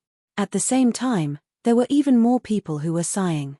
If Prince Ding was not in his current state, he would have already married a talented and beautiful woman as his wife. Why would he only marry an unknown daughter from the minister's residence? Prince Ding's legs are inconvenient. Don't you lack sincerity by saluting like this? A joking voice suddenly sounded in the hall, as if a basin of ice water was suddenly poured into a blazing fire. The whole wedding hall suddenly fell silent. Everyone looked at the source of the voice in surprise. Sitting there were the envoys of various countries who came to watch the ceremony. Among them, a strong young man was staring at Mo Xiaoyao with a complacent face. Obviously, the words just now came from his mouth. He clearly did not feel that he was rude. When he saw everyone's gaze converging on him, he became even more presumptuous. "That is the 11th prince of the northern tribes. I heard that he is an idiot. Why would the king of the northern tribes send him to Dhu state?" Yi Li stood quietly beside Mo Xiaoyao, hearing the guests' whispers. "Have you forgotten that the northern tribes and King Ding's manor can be said to have a deep hatred as deep as the sea? Even though they have reconciled with our great Chu these few years, I'm afraid that they still hold a grudge over the past and purposely sent this idiot here to embarrass King Ding. How can the emperor allow such a person to attend the ceremony? He is the envoy of a country. He came from so far away, how can we not let him attend the ceremony?" Amidst the discussions, Mo Jingqi looked down and said to the prince of the northern tribes in a clear voice, "11th prince, our Dhu state's wedding does not have a kneeling ceremony, so there is nothing inconvenient for Prince Ding." However, the prince of the northern tribes clearly did not intend to name the emperor of Dhu state. He furrowed his thick brows and said unhappily in a loud voice, "I have heard of the reputation of the Dhu state's Prince Ding when I was in the northern tribes. Who would have thought that I would see a cripple in a wheelchair today? Is the Dhu state's emperor trying to fool us?" When these words came out, not only Mo Jingqi, but all the officials of the Dhu state present changed their expressions. Sitting beside the prince of the northern tribes, Lei Tongfeng, the crown prince of Shilling Genom of Gojosian, coughed lightly and said with a smile, "11th prince, this is indeed the Dhu state's Prince Ding. However, Prince Ding met with an accident 7 years ago. Today, we are here to attend the ceremony, not to make a scene. Come, let this prince toast you." The northern tribes were barbarians, and this 11th prince was considered a hooligan among them. How could he give up just because Lei Tongfeng urged him to drink? He glanced at Mo Xiaoyao and chuckled. "I remember now. Prince Ding's injury seems to have been caused by our northern tribe's winged cavalry general. In the past, I always heard the winged cavalry general lamenting to I that he was so close to being captured. Enough." Princess Shifu was so angry that her face had turned black. She no longer cared that the prince of the northern tribes was an envoy from another country. She said coldly, "If the prince of the northern tribes is here to attend the ceremony, then sit quietly. If not, get out." The prince of the northern tribes was stunned. He opened his mouth and wanted to say something to Great Elder Princess. But he was quickly pressed back by the two people beside him. Although the prince of the northern tribes was displeased, he didn't say anything in the end. Others saw Great Elder Princess's angry face and didn't dare to say anything. Mo Jingqi coughed softly and said, "Princess, it's time to salute." Princess Shifu's eyes darkened and she nodded to the official who was in charge of the ceremony. "First, bow to heaven and earth. Second, bow to your parents. Husband and wife, bow to each other." Under the red bridal veil, Yi Li slightly turned her eyes and saw the person beside her holding the red silk tightly. She could only sigh in her heart. In fact, since she knew Mo Xiaoyao until now, she always felt that Mo Xiaoyao was too perfect to be real. As a person who was crippled, disfigured, and said to be in poor health, his performance was too perfect. He didn't feel inferior, nor did he feel sorry for himself, nor did he give up on himself. No matter when he stood up, even if he was sitting in a wheelchair, he seemed to be taller than anyone else. Thinking back to the rumor about the fiery young man, Mo Xiaoyao was even more illusory and ethereal. What kind of painful tempering did he have to go through from being as fiery as fire to being as gentle as jade? Until now, Yi Li really felt a trace of Mo Xiaoyao's emotions, anger and murderous intent. Chapter 82. Yi Li smiled bitterly. It was her wedding, but she could feel her husband's negative emotions in the hall. Even if it wasn't directed at her, it still made her feel a little depressed. The ceremony is complete. Send them to the bridal chamber. In the festive red bridal chamber, the dragon and phoenix candles burned quietly. Yi Li sat quietly on the new bed that was embroidered with dragons and phoenixes, speechless. She knew that Mo Xiaoyao was sitting not far from the bed and looking at her, but he didn't seem to have any intention of coming forward. "Can I take this off?" She couldn't wait for the groom to do it, so she could only ask herself. After a while, Mo Xiaoyao slowly walked forward. His eyes lit up as the veil on her head was removed. The two of them were stunned when they saw each other. Yi Li was used to Mo Xiaoyao's plain clothes, so she wasn't used to seeing him in a bright red robe. But this man didn't seem to be ugly no matter what color he wore. Mo Xiaoyao was only dazed for a moment. A trace of surprise flashed through his calm eyes, but it immediately disappeared without a trace. The two of them looked at each other in silence for a moment, feeling a little restrained. Yi Li leaned forward and pulled Mo Xiaoyao's left hand. Mo Xiaoyao was stunned and immediately wanted to pull back his clenched fist. "Let go," Yi Li said lightly. His fingers gradually loosened. His broad hand didn't look like a pampered noble's. There were many calluses and scars on it, but it didn't look hideous. Yi Li remembered that one of her childhood friends had once told her what a man's hand should look like. There should be some calluses, which meant that this man wasn't someone who didn't do any household chores. There might even be one or two unsightly scars, which meant that this man wasn't someone who was raised in a boudoir. It would be best if it looked good. Only this kind of hand could make a woman feel safe and pleasing to the eye. At this moment, the palm of his hand was stained with a shocking scarlet. For deep wounds were still slowly bleeding, but the man opposite her seemed to feel no pain at all. He opened his hand and allowed her to see. Yi Li lowered her head to look at his scarred palm. She reached out a finger and gently touched it. Then, she pressed down hard. She raised her head and looked at the man whose expression did not change at all. "Doesn't it hurt?" Mo Xiaoyao smiled faintly. He looked at Yi Li with a warm gaze. "What kind of pain is this?" "I've been through worse." Yi Li agreed. For someone who had been on the battlefield, this kind of injury was nothing. She stood up and walked to the side, rummaging through her dowry to find a familiar small box and carried it back. She sat by the bed and opened the box. She took out clean white cotton gauze and medicine and applied it on him. "Even if you're angry, you don't have to hurt yourself, right? I thought you were used to it." Mo Xiaoyao smiled bitterly. "You saw it. I'm not used to it yet." He also thought that he was used to it. In reality, he had used 7 whole years to get used to it. He was used to not being able to ride a horse and gallop on the battlefield. He was used to having to wear a mask in front of others. Otherwise, the scars on his face would attract fearful and sympathetic gazes. He was used to being seriously ill from time to time. His life in the past was like a dream. He always thought that he was used to it well. But today, standing in the hall and listening to the prince of the northern tribes humiliate him, he realized that he was still far from it. So today, not only did he humiliate himself, he also humiliated his new wife, even though his wife did not blame him. Yi Li clearly saw the guilt in the man's eyes and couldn't help but smile faintly. I thought you knew that we would accept this marriage and I had already made preparations. Mo Xiaoyao asked, you knew that this would happen? Yi Li shook her head and smiled. Even if this didn't happen, there would be other situations. Do you think I can expect to live a peaceful and happy life after getting married? Even a normal family would have its own problems, let alone a noble family like this. Mo Xiaoyao looked at her quietly. After a long time, he said softly, maybe I can't guarantee that you will live a carefree life.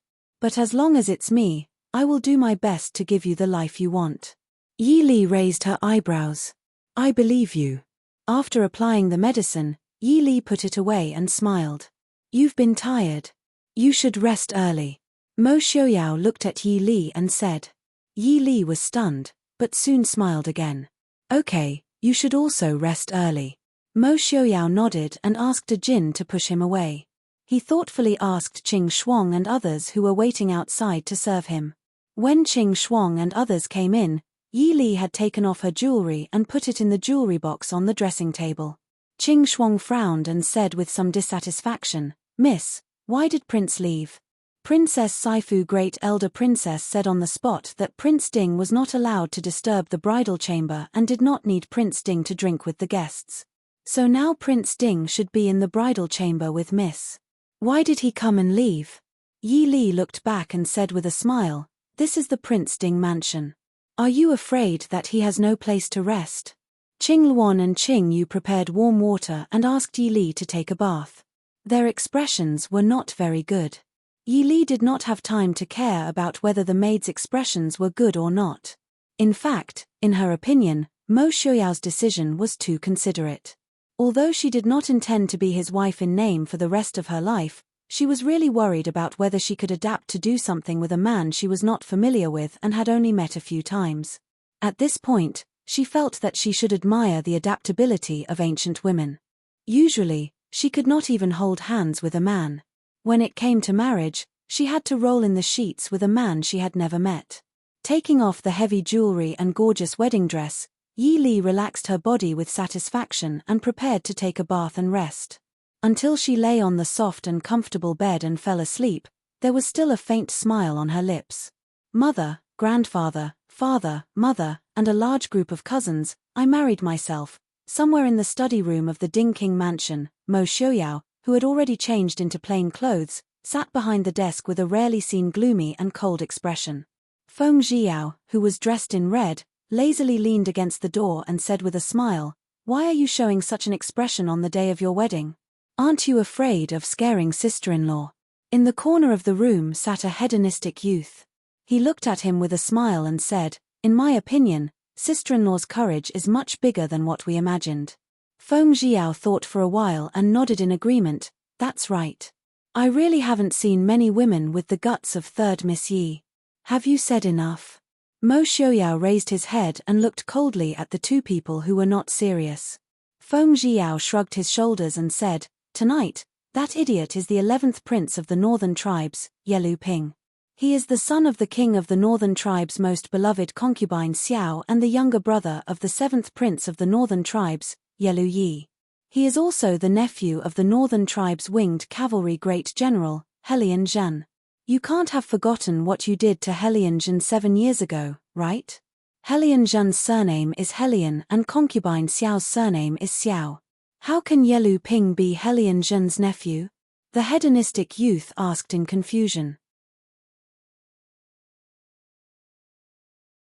Chapter 83. The relationship between the northern tribes is so messy that it gives people a headache. Who knows how they got involved?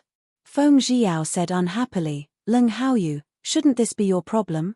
The young man was the second son of the northern general, Leng Haoyu, who was said to be the most disappointing person in the capital. I received news from the northern tribes that Yelu Yi is Helian Zhen's illegitimate son. Can this kind of news that has already spread to Da Chu state be trusted? Feng Zhiyao rolled his eyes and looked back at Mo Xiaoyao. 7 years ago, your eldest brother suddenly died of illness. Originally, Helian could have taken the opportunity to establish unparalleled achievements and even sweep through Dhu state. In the end, because you killed your way out of Ghost Sorrow Valley, a fire almost burned half of Helian's life. Not only did Helian lose soldiers, but the northern tribes also didn't dare to send troops for 3 whole years. By the time they recover, our great Chu will have recovered as well. From then on, Helian fell out of favor with the king of the northern tribes. This also caused Yelu Yi and concubine Xiao's influence in the northern tribes to be greatly reduced. It's already good that they didn't directly rush to Dhu state to fight with you. Mo Xiaoyao said indifferently. In other words, Yelu Ping was sent by Yelu Yi to embarrass I? Feng Jiao rubbed his chin and said, everyone knows that Yelu Ping is a hooligan. He offended you and you were too embarrassed to argue with him. Isn't the result obvious? Mo Xiaoyao sneered. Today, they are still considered polite. Only Yelu Ping jumped out to cause trouble. The others are also impatient, right? Feng Jiao knocked his forehead and thought for a while. Who knew that our emperor would bring the empress and empress dowager to Ding King's estate? It's not good to be too rude in front of his majesty, right? Since a fool has already stepped out, those who claim to be smart naturally won't speak anymore. However, the envoys from each country will stay in the capital for half a month. As for sister-in-law, don't disturb her, Mo Xiaoyao said calmly. Feng Jiao and Leng Haoyu looked at each other.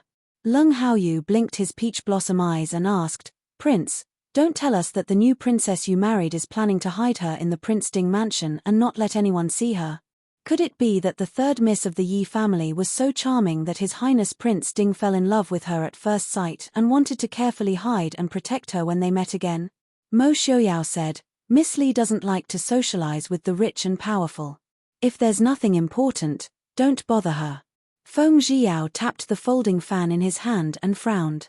Ah Yarrow, even if an ordinary family marries a wife, they have to take charge of the inner court and make connections. Moreover, she was the mistress of the Ding Palace.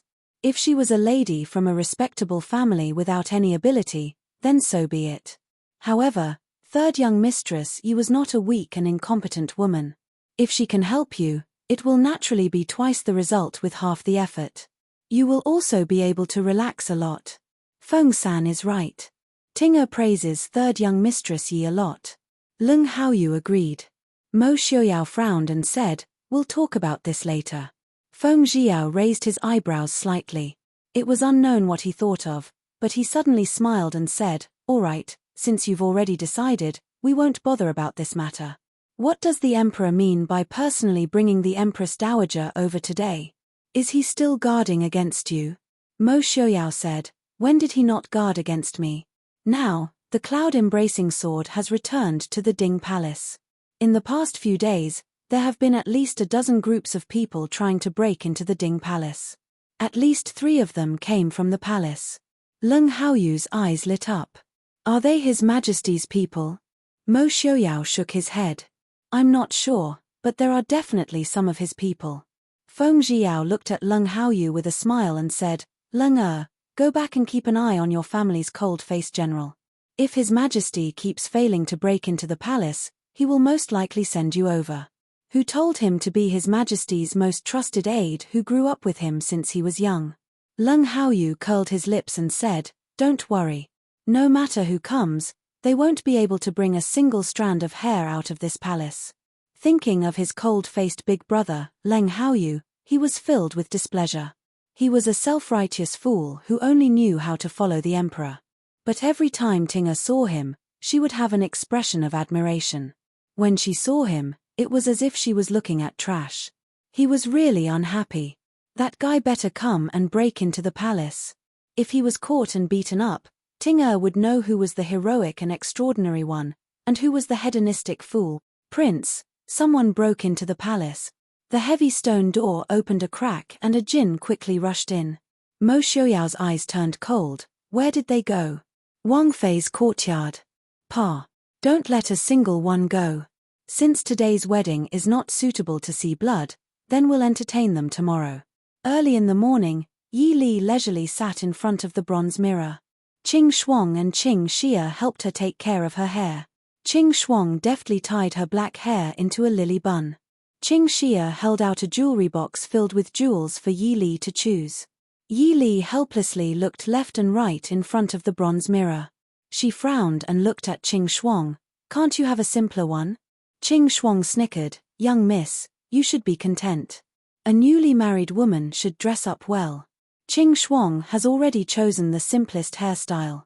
If it was the hairstyle popular among the noble ladies in the capital, you wouldn't be able to stand it. In the past, those hairstyles were for young ladies. Now that you're married, you can't use them anymore. Let's use the set of jewelry that Prince gave young miss before." "Young miss hasn't used it yet." Yi Li nodded. She did like that set of green magnolia jewelry very much. It didn't look too ostentatious.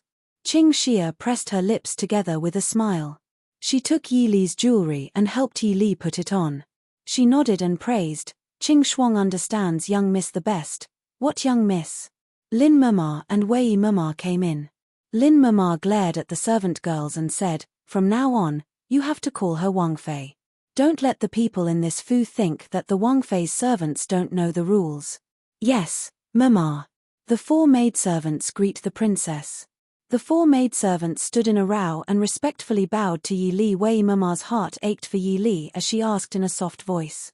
The 2 Mama naturally knew that Prince hadn't rested in the bridal chamber last night.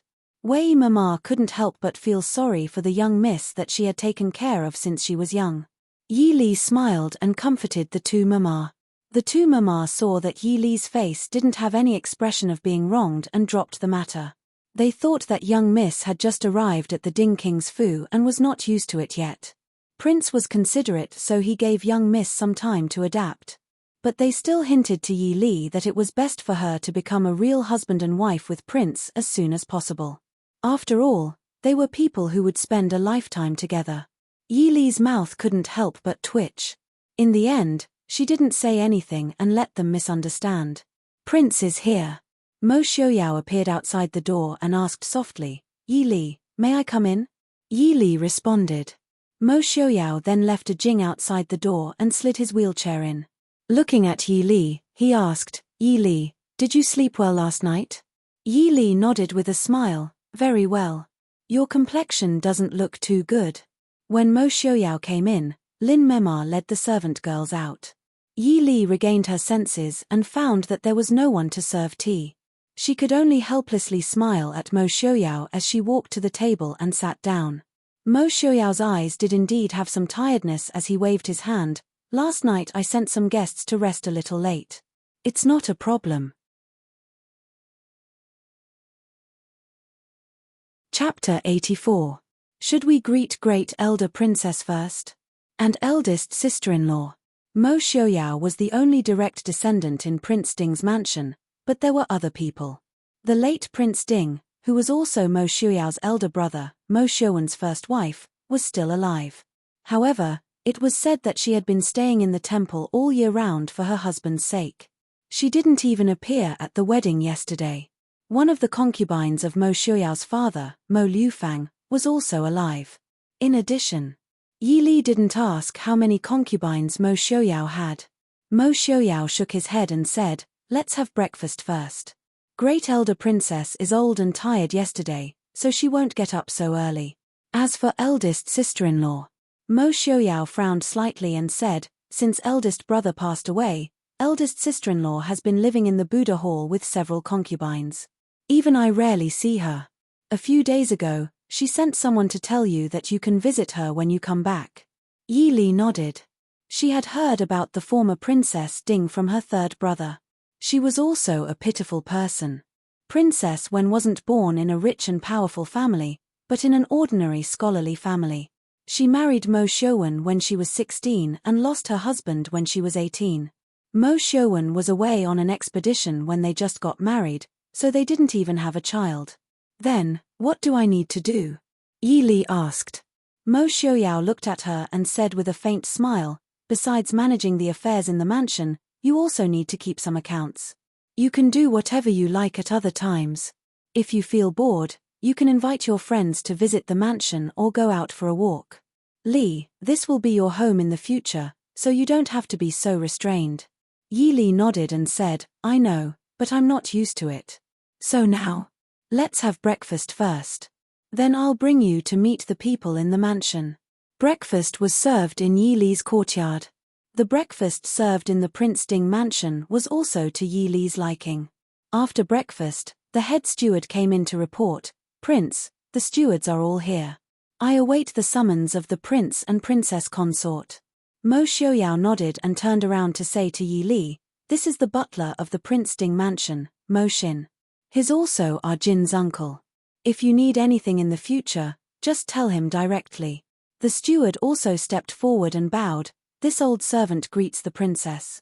Yi Li smiled faintly and said, you don't have to be so courteous. I'll have to trouble you in the future. It could be seen that Mo Xiaoyao valued this steward a lot, and he was also our Jin's uncle. Our Jin was always by Mo Xiaoyao's side, and could definitely be considered a trusted aide. Receiving such courteous treatment from the princess, Steward Mo wasn't shocked, but he wasn't arrogant. He still respectfully returned the greeting, this old servant doesn't dare. If the princess has any orders in the future, just tell this old servant. When the procession came to the flower hall, there were already many people standing there. Seeing Yi Li and Mo Xiaoyao come in, they instantly stood up and bowed in unison, greetings to the prince, greetings to the princess. Mo Xiaoyao pulled Yi Li into the flower hall. He pointed at the main seat for her to sit before turning back to say, rise. This is the newly married princess. In the future, princess consort's words are I's thoughts. Does everyone understand? We will follow princess consort's orders. Very good. Li, this is Sun Mama. She's the steward of the Wang Fu. She's in charge of all matters in the Fu. If you have anything you don't understand, you can ask her. The Mama standing at the very front was Sun Mema, who had come to the Yi Fu to deliver gifts. She was also the first person that Mo Xiaoyao had introduced to Yi Li thinking, Mo Xiaoyao added, Sun Mema used to be one of Mufei's people. This old servant greets princess consort. Sun Mema greets princess consort. Yi Li nodded. This is the external steward of the Wang Fu, Yang Ling. He's in charge of all external interactions. Standing next to Sun Mema was a middle-aged man in his 40s. His eyes were slightly bright. One could see that he was a very scheming person. Yang Ling greets princess consort. Yi Li frowned slightly. She didn't have any opinion on how other people addressed themselves. But it was often possible to see a person's attitude towards you from how they addressed themselves. This external steward clearly didn't have as much respect for Yi Li as Steward Mo and Sun Mema did for Yi Li. Steward Yang doesn't need to be so courteous. Then Mo Xiaoyao introduced to Yi Li several stewards who were in charge of the various businesses in the Wang Fu, as well as several more important stewards. Yi Li also had people send greeting gifts for these stewards and rewards for the servants in the Fu. Sun Mema and Steward Mo's admiration for this new princess consort grew stronger. Although the Yi family wasn't very proper, it was clear that the new princess consort had inherited Madame Yi's excellent bloodline. She knew when to advance and when to retreat. Even the gifts given to the stewards and the rewards given to the servants were carefully arranged and very appropriate. Princess consort. A Jin appeared at the door. Looking at the people in the flower pavilion, he hesitated before speaking. A Jin, what is it? Mo Xiaoyao asked. A Jin held a long box in his hands and said, someone just sent this over, saying it's a wedding gift for princess consort. Yi Li raised an eyebrow, where is the person? Gone. The two exchanged a look. Mo Xiaoyao then said to a Jin, bring it over. Mo Xiaoyao took it in his hands and looked. When he opened the box, there was only a scroll painting inside. Seeing that there was no problem, he handed it to Yi Li. Yi Li lowered her head to unfold the painting and couldn't help but gasp in surprise. This was a painting of a beautiful woman. Those who had never seen the painting would find it hard to imagine that there was such a beauty in the world. Her willowy eyebrows were dark without any makeup, her cherry lips were vermilion without any painting. Her exquisite and refined features were described with any compliments that made people feel like they had tarnished her. Even in the painting, one could still feel the clear water in the eyes of the young girl in the painting. The young girl in the painting was dressed in plain clothing, her hands holding a zither as she smiled amidst the flowers. Even the flowers seemed to lose their color. Bright as the sun rising at dawn, as bright as the lotus blooming, such a great beauty. Yi Li sighed softly. Her gaze moved to the side of the painting. On it was written, "Beauty of the Chu capital." The inscription was Han Mingyu. Mo Xiaoyao also stilled. Looking at the beautiful woman in the painting, his eyes moved slightly. He quickly turned his gaze to Yi Li. Yi Li was silent for a moment. She raised her head and smiled at Mo Xiaoyao. Han Mingyu's beauty is said to be worth thousands of gold. But to send such a painting to me on the second day of the wedding, I feel ashamed. Mo Xiaoyao smiled faintly. He looked at her and said, "You are very good." Yi Li looked at the woman in the painting one last time. She rolled up the painting and said with some difficulty, "This?" Although the painting was very beautiful and very valuable, keeping it by her side was not a good idea. Even if she wasn't jealous, she didn't feel that she should keep the painting of her husband's ex-fiancé. Mo Xiaoyao said, "It's for you. Yi Li can deal with it herself." Yi Li raised her eyebrows. Did he think that she would force him to deal with the painting of his ex-fiancé? She only wanted to ask him if he wanted it. If he wanted it, she would give it to him. I don't have much interest in painting. Moreover, looking at a woman who is prettier than me every day is a blow to me. Mo Xiaoyao thought for a moment. He said to Nurse Sun, "Change the box and bring this painting to old Sue's residence." Chapter 85. Nanny Sun said respectfully, "Yes, Your Highness." She stepped forward to take over the painting in Yi Li's hand and turned around to hand it to the maid beside her to prepare. Mo Xiaoyao tilted his head and said to Yi Li with a smile, "Let's go. Great elder princess should get up." Yi Li nodded, got up and held Mo Xiaoyao's hand to leave with him. She didn't see the gratified look on Nanny Sun's and Director Mo's faces behind her. "Who do you think sent that painting to her?"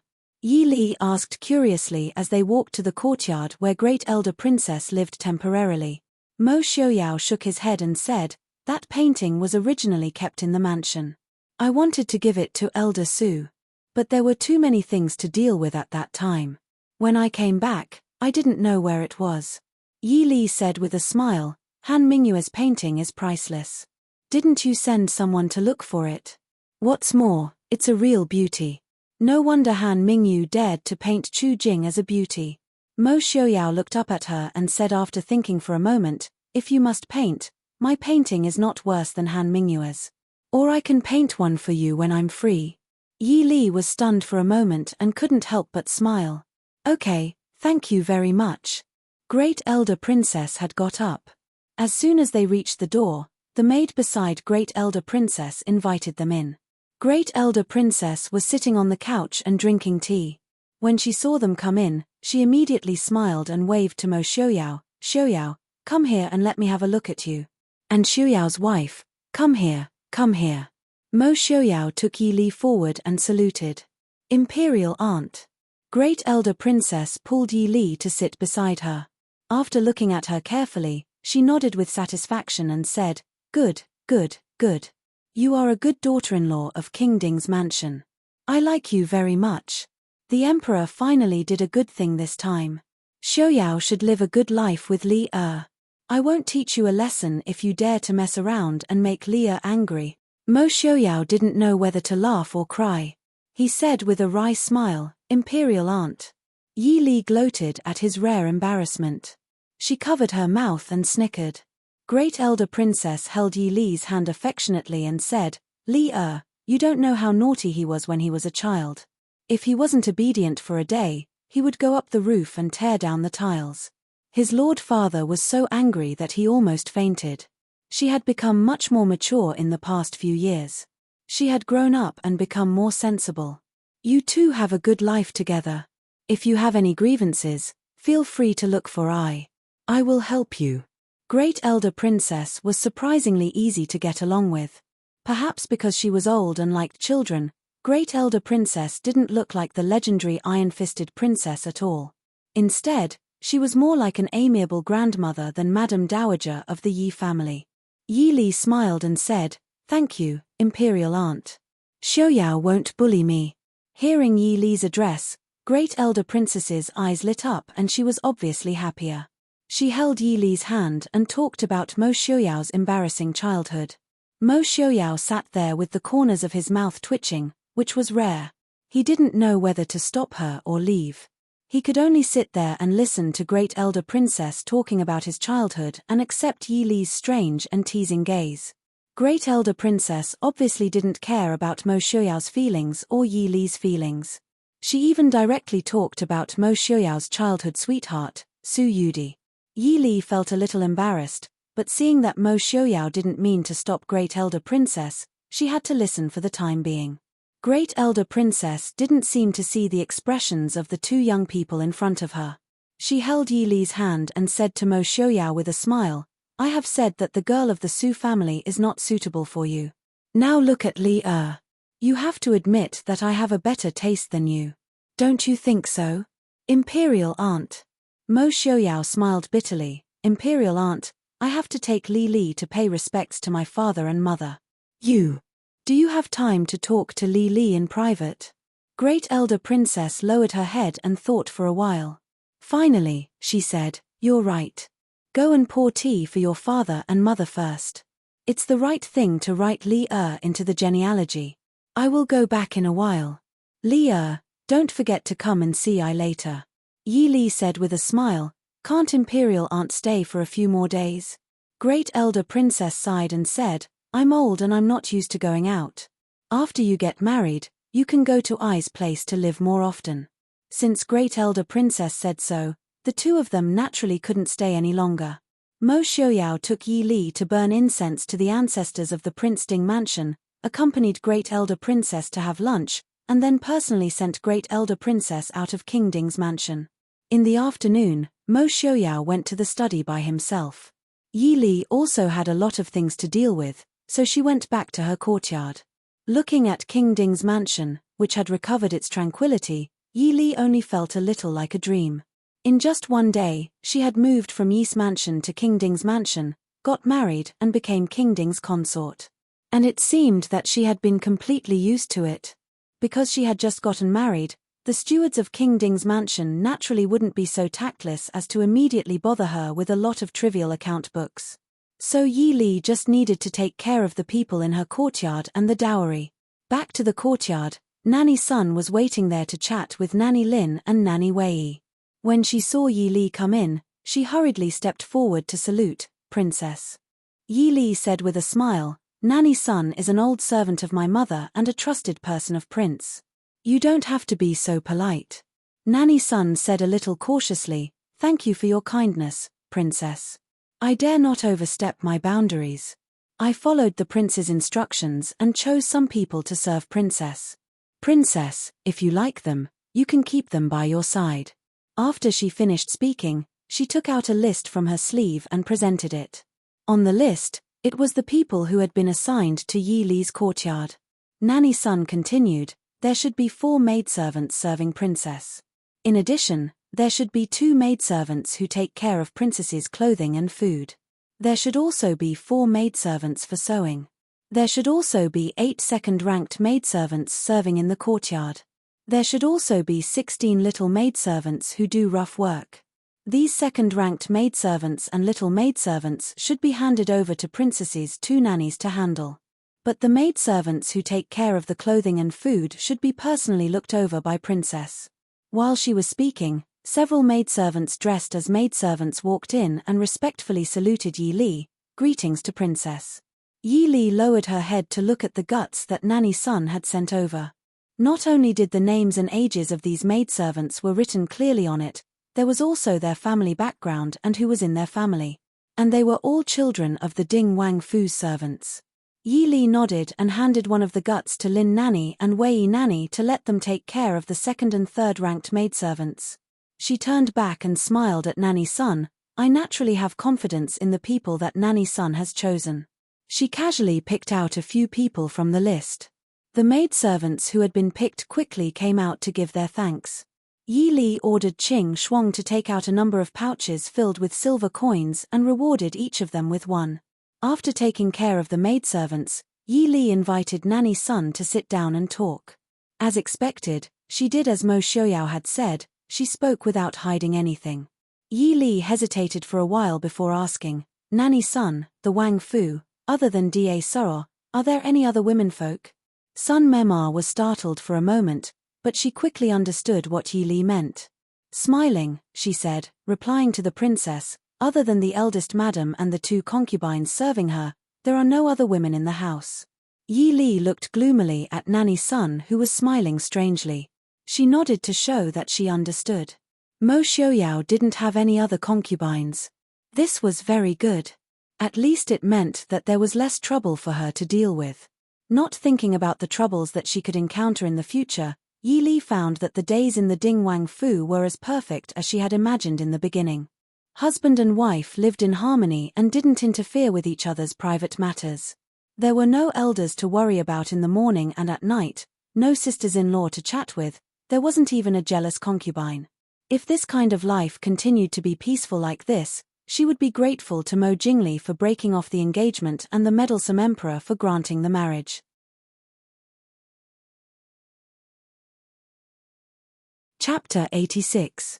Prince. A jinn looked strangely at Mo Xiaoyao, who was staring at the book. A jinn had followed the prince since childhood.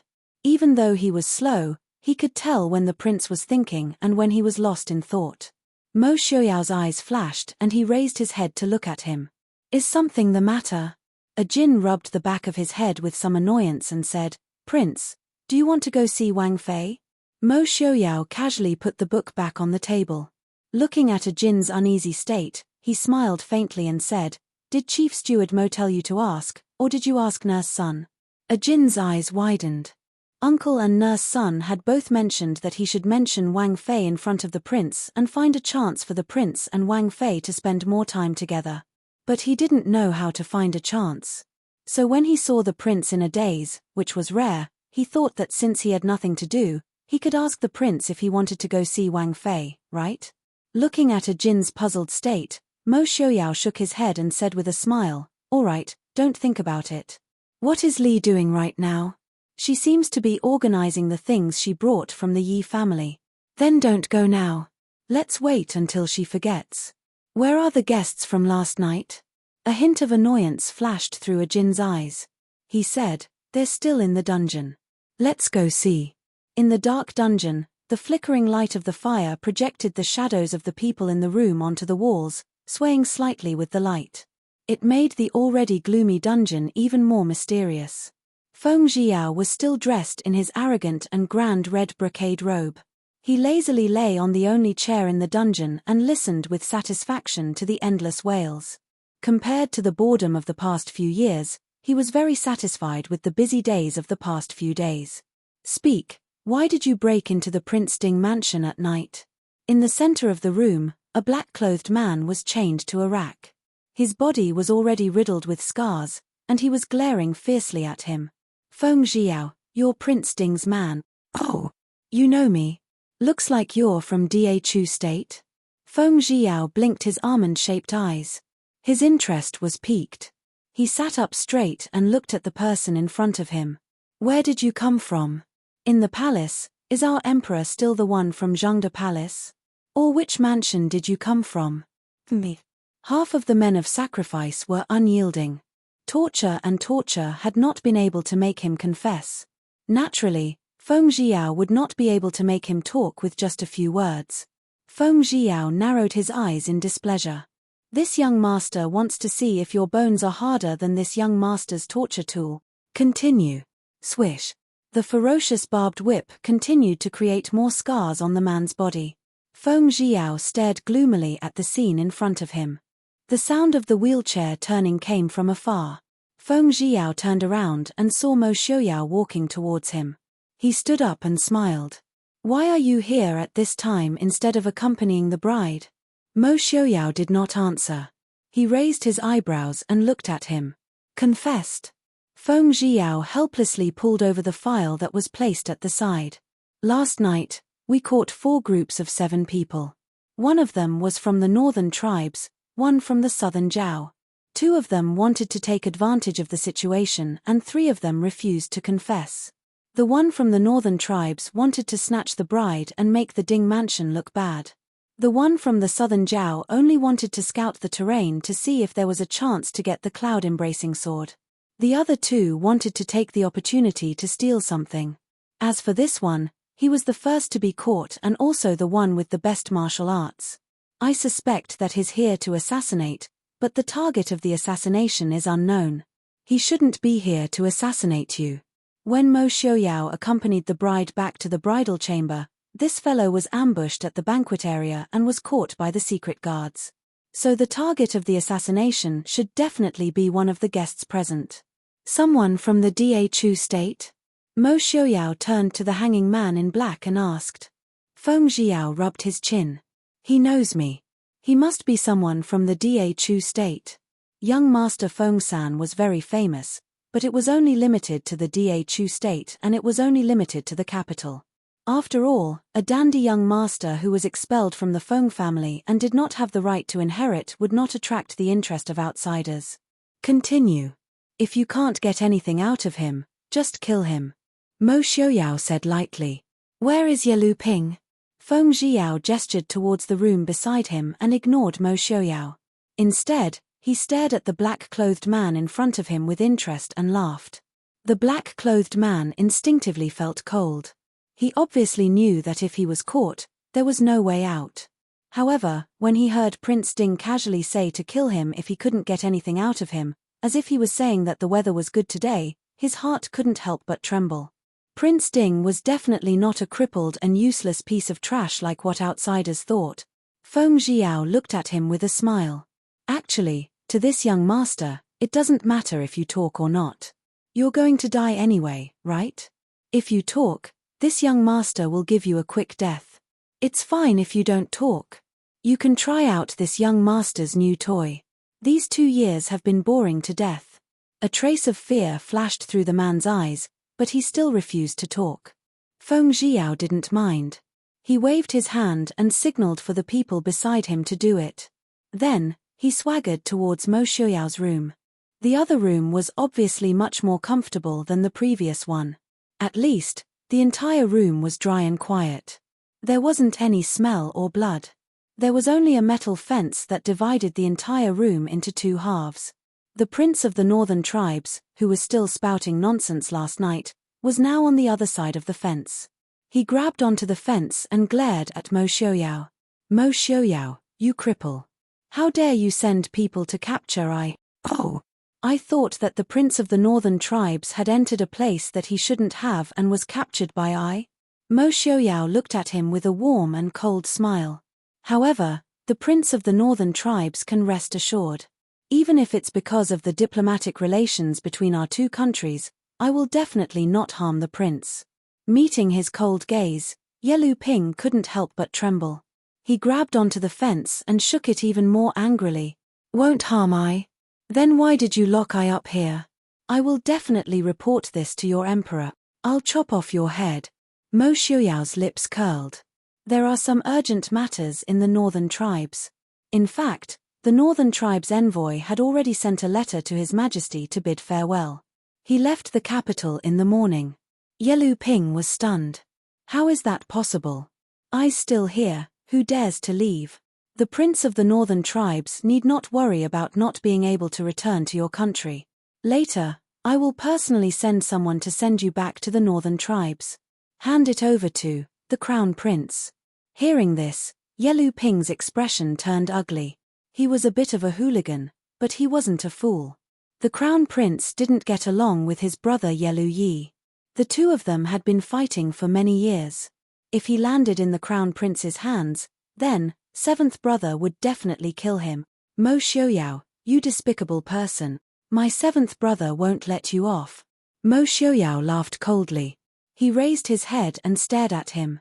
Ye Lu Yi dared to send you to provoke I, so he should be mentally prepared to make sure that you won't be able to return. Or, what happened yesterday was the king of the northern tribe's idea? Then it seems like he doesn't really want you as his son. Ye Lu Ping seemed to have thought of something and his face turned pale. He glared fiercely at Mo Xiaoyao. You're talking nonsense. 7th brother would never do that. His tone was obviously lacking in confidence. He was stupid, but he wasn't stupid. He had been mocked since he was young. Even his seventh brother often scolded him for being stupid. Even his father didn't like him. Could it be that?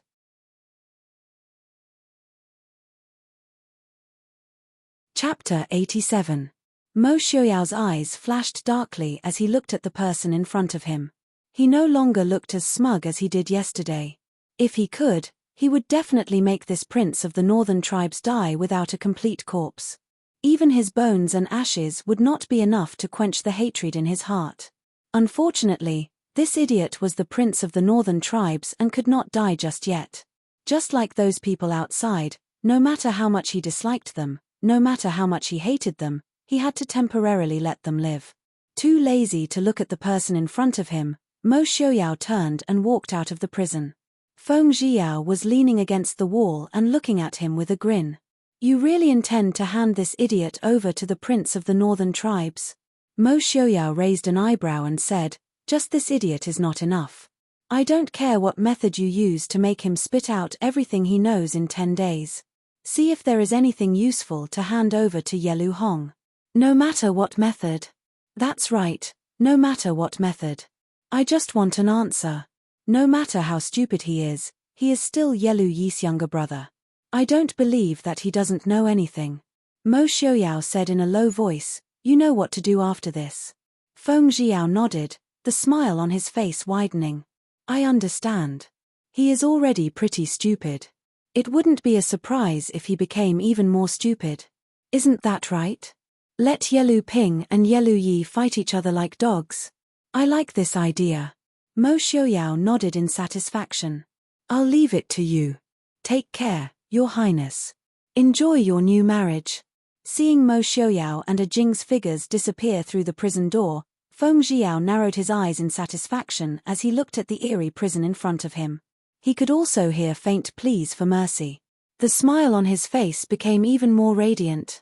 What a bunch of idiots. Of all people to provoke, they had to provoke Mo Xiaoyao. Mo Xiaoyao had never been kind since he was 3 years old. Ever since that incident, even his heart had turned black. Reporting to Wang Fei, concubine dowager is here. In the study, Yi Li was sorting out the account books she had brought from the Yi residence when a servant girl came in to report. Yi Li raised her head and was stunned to see the servant girl standing at the door. Qing Shuang had already opened her mouth and said, Jingwen, why are you here? This servant girl was the one who was sent to the sewing room by Yi Li when she was in the Yi residence. Her original name was Han Qing, Jingwen. The maids in King Ding's residence were all dressed in a moon-white robe with a plain-colored belt. This kind of simple yet elegant robe made her look a little flirtatious. Jingwen looked with alarm at Yi Li and said in a low voice, the mama in charge said that the clothes made by Jingwen's embroidery skills are not suitable for Wang Fei to wear. There are 4 first-rate embroiderers in the sewing room, so Jingwen was sent outside to serve. Although she was very happy to be able to leave the sewing room, a trace of shame flashed across Jingwen's face when her embroidery skills were found to be worthless. Yi Li faintly scolded this girl in her heart. This girl had stayed in the sewing room for a month or 2 and still didn't learn to be smarter. Did she think that she didn't have to worry about anything just because she had a good appearance? All right, you can leave first. Ask concubine dowager to come in. Yi Li waved her hand. Yes, princess consort. Jingwen bowed and respectfully retreated. Qing Shuang complained in dissatisfaction. Why did Lin Mema and Wei Mama bring her to young miss? She doesn't look like someone who knows her place. Qing Luan and Qing Yu came later and weren't familiar with Jingwen who had stayed in the sewing room. They only felt that she was too enchanting. Hearing Qing Shuang's words, they immediately looked over. Qing Shuang stomped her feet in annoyance. It's all my fault. I actually forgot to tell Lin Mema. Qing Xia smiled faintly. All right, Qing Shuang, Lin Mema is an old Mema who followed Furen. Do you think she can't see what kind of person Jingwen is? What's more, she's just a second-class girl who serves outside. Yun and Kuya can't be compared to her. Ding Wang Fu is unfamiliar with the people and the place, so she can't do anything. Yi Li put down the book and smiled. Qing Shuang, you still have to learn more from Qing Xia. Don't be rash about everything. Qing Shuang stuck out her tongue. Yes, I will follow Wang Fei's order. As soon as she stepped into the reception hall, Yi Li was stunned. A middle-aged woman in her 50s was sitting on the main seat. She was wearing a gorgeous brocade robe and a head ornament with gold and jade inlaid with gems. She looked very noble. If she didn't know her identity beforehand, Yi Li would have thought that she wasn't the old Prince Ding's Ce Fei, but the Di Fei. At this time, Side Grand Concubine was leaning against the chair and resting with her eyes closed. There were two maidservants standing behind her. One had her shoulders lowered and the other was gently fanning herself with a palace fan. Yi Li couldn't help but want to laugh. It wasn't even June yet. The weather in the Chu capital wasn't hot. Wasn't she afraid of catching a cold from the fan? Wang Fei. When everyone saw Yi Li come in, they quickly stood up and bowed. You can leave. I've made Side Grand Concubine wait for a long time. Yi Li waved her hand to let them leave. She frowned and walked to the other side to sit down. Young Side Grand Concubine slowly opened her eyes and looked at Yi Li with a picky face. Yi Li had a smile on her lips and allowed her to size her up. She turned her gaze to a white-clothed young girl sitting below. That young girl seemed to be very timid. When she met Yi Li's gaze, she immediately shrank back and avoided her in a panic. Side Grand Concubine has come. Is there a matter? Yi Li looked away and turned to Side Grand Concubine. Young Side Grand Concubine narrowed her eyes in displeasure. It was clear that she was no longer in her prime and her face darkened. She gave a light snort and said, Wang Fei is too arrogant. You don't know how to greet your elders after passing through the door. This dowager could only come and greet Wang Fei. Yi Li understood. So she had come to find trouble. She frowned with some trouble and looked at Side Grand Concubine with a faint smile. Then this Fei has been rude. But this Fei asked Prince yesterday. The prince only said that he needed to go and greet Da Suo after returning home. He didn't mention that there was anyone else in the Wang Fu that this Fei needs to personally greet. Young Side Grand Concubine's expression froze. It took a while before she recovered. She looked at Yi Li and said, Prince hasn't been in a good mood these years. It's hard to avoid oversights. It's fine if you don't remind him as a Wang Fei, but you dare to be so rude. Remind? Mo Xiaoyao didn't even mention you. It's obvious that he doesn't want to see you. I only reminded him because I ate too much. Long before she got married, Yi Li had already memorized the identities of the members of the Ding King's Fu. For example, the young Side Concubine in front of her. Her identity was really special. Not only was she the only Side Concubine of the old Prince Ding Mo Liufang, she was also the aunt of Mo Xiaoyao and Mo Xiuwen. She was also the sister of the former Princess Ding. But this identity didn't make her more respected in the Ding King's Fu. In fact, no matter if it was when Mo Liufang was alive or Mo Xiuwen, or now Mo Xiaoyao, they all treated her as heir and ignored her. Young Side Grand Concubine wasn't even 50 years old this year.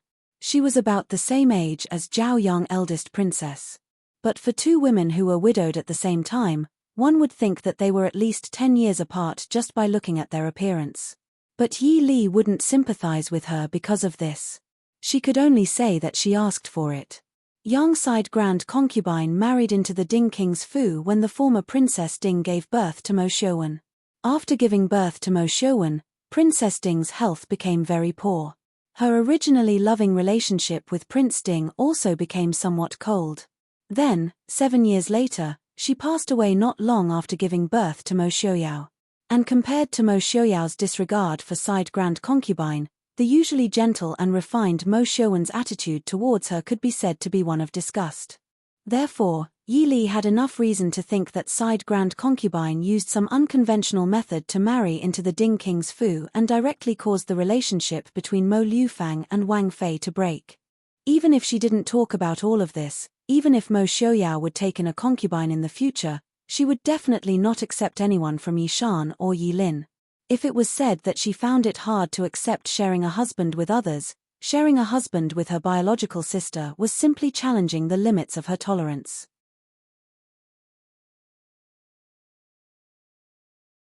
Chapter 88.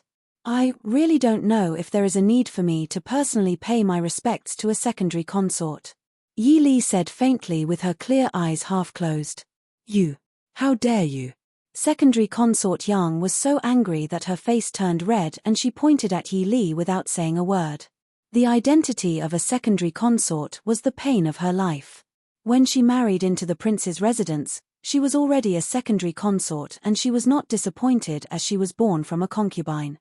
After her sister died, she thought that she had the chance to become the main consort because the prince only had her as his secondary consort. However, the prince did not even look at her until he died. Ever since Mo Liufang passed away, she knew that she would never have the chance. Until she died, she could only be a secondary consort and she could not even be buried with Mo Liufang. The prince's residence's consort Yang should know who is the one who is being impudent. Yi Li raised her head and stared at her faintly. The Ding King's residence respected the prince on the outside and the princess consort on the inside. Not to mention a mere secondary consort, even the proper consort Yang could not embarrass the princess consort. So after Mo Xiuwen passed away, the servants no longer addressed princess consort when as princess consort but as eldest madam. This indicated that her identity was the eldest sister-in-law of the prince's princess consort and not the princess consort of the Ding King's residence. After suppressing secondary consort Yang's arrogance, Yi Li's expression eased and she smiled faintly. Secondary consort Yang, do you have something to say for coming over so early? Secondary consort Yang, who was stunned by her sudden change in expression, regained her senses and her expression changed. She wanted to fly into a rage but the girl in white sitting by the side said uneasily, "Aunt." Secondary consort Yang looked at the girl in white and actually suppressed the anger in her heart. She turned to Yi Li and said, "This is my maternal family's niece, Chanru." The girl in white stood up and bowed towards Yi Li and said gently, "Chanru greets cousin-in-law." "Greets cousin-in-law." Yi Li frowned. The daughter of the Yang family was the niece of the senior concubine, which meant that she was Mo Xiuyao's cousin. Yi Li was very unfamiliar with this cousin of hers. The main reason was that the Yang family was not a prestigious family. In fact, other than the first-generation Prince Ding, Mo Lanyun, who married a princess of the previous dynasty, the Mo family's several generations of princesses did not have prominent family backgrounds. Of course, this was because the men of the Mo family did not need nepotism. On the other hand, it was probably to avoid being feared by the royal family. As far as she knew, Princess Yang didn't have a legitimate brother in her mother's family, and the only concubine-born brother died a few years ago. Then young Chanru was the orphan of the concubine-born son of the Yang family. "Cousin, you don't have to be so courteous. Sit down." Prince must have forgotten that he hadn't heard him mention his cousin before, so he didn't have time to prepare a greeting gift. "Please don't blame me." While speaking, Yi Li took off the ice-type jade bracelet on her wrist and put it in young Chanru's hand. She smiled and asked senior concubine sitting on the side, "Cousin, do you live with senior concubine?" Senior concubine glanced at Yi Li and nodded. "Chanru is still young and has no other relatives. So I brought her here and can take care of her. After all, she is not a girl of the prince's mansion. It's okay to live with me." Yi Li didn't intend to arrange another courtyard. She nodded and smiled. "It's okay as long as cousin and senior concubine don't feel wronged. If you lack anything, just send someone to tell me. Don't be embarrassed." Senior concubine's eyes moved and said, "That's why I brought her to see you. Chanru is almost 17 years old this year. She should have considered marriage long ago. However, Prince usually doesn't see her, and I don't know much about it.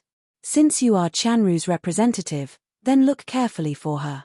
Also, it's not proper for a girl to be so plain all day. She needs to wear more clothes." Senior concubine said to herself. Young Chanru, who was sitting at the side, blushed. She lowered her head and refused to look at others. Yi Li leaned comfortably in the chair and listened to senior concubine speak of her demands. If there was a hint of discussion at the beginning, then it was a commanding tone towards the end. Yi Li looked at young Chanru's snow-white robes and couldn't help but frown. The Fu usually deducts cousin's expenses. Even if Mo Xiuyao didn't like senior concubine, he wouldn't go so far as to deduct a girl's expenses, right? Looking at young Chanru's plain white robes, Even her hair was decorated with white ribbons. People who didn't know would think that she was mourning for someone. The Yahuan who had some status in the Fu dressed more appropriately than her. Yang Chanru suddenly raised her head, her eyes filled with tears and panic.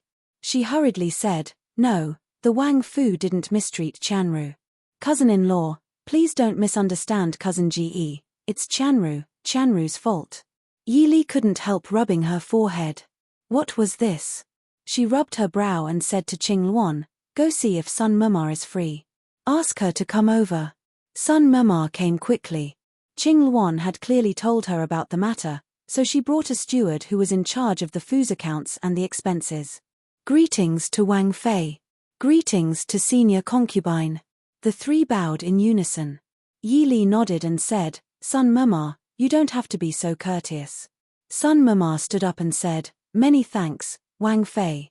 I heard that Wang Fei summoned this old servant for the matter of the side dowager's courtyard's expenses. This old servant acted on my own initiative and called Steward Wang from the accounting room and Zhong Memar who is in charge of expenses. Wang Fei, please forgive me." Yi Li smiled and said, "Sun Mama, you don't have to be like this. I just arrived and Wang Fei is not familiar with these things. Senior concubine mentioned the expenses of Miss Ji, so I asked you to come over and ask.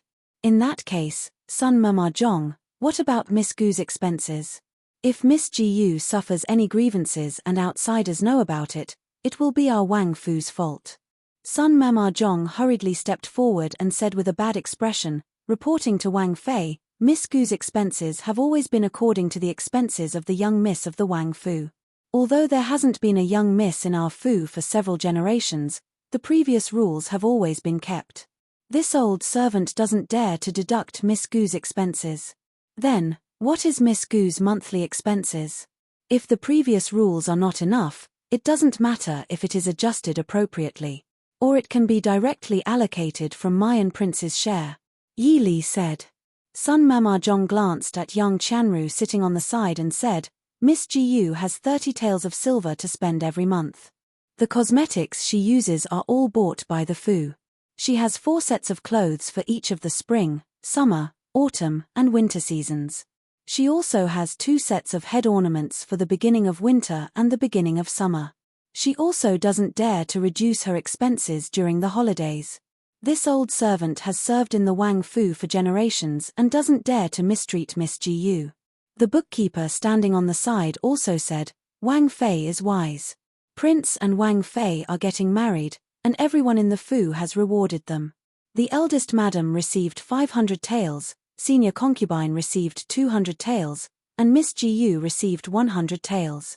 The servants in the Fu have also received their rewards. This subordinate doesn't dare to delay and can send the account books as proof." When these words were said, everyone's eyes fell on young Chanru. Looking at her white robes and her weak appearance, it was as if she would be blown away by the wind. It really didn't look like she had been mistreated. Sun Mama's upright and serious face flashed with displeasure. "Don't say that the Wang Fu didn't mistreat her. Even if you have mistreated her for so many years, isn't it still the Wang Fu that raised you? The prince and princess just got married, what do you mean by wearing white?"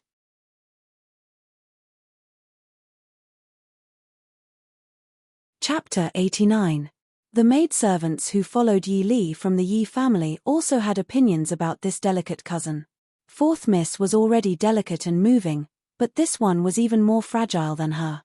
Furthermore, the treatment of this cousin was not much different from the treatment of the Yi family's Di Miss.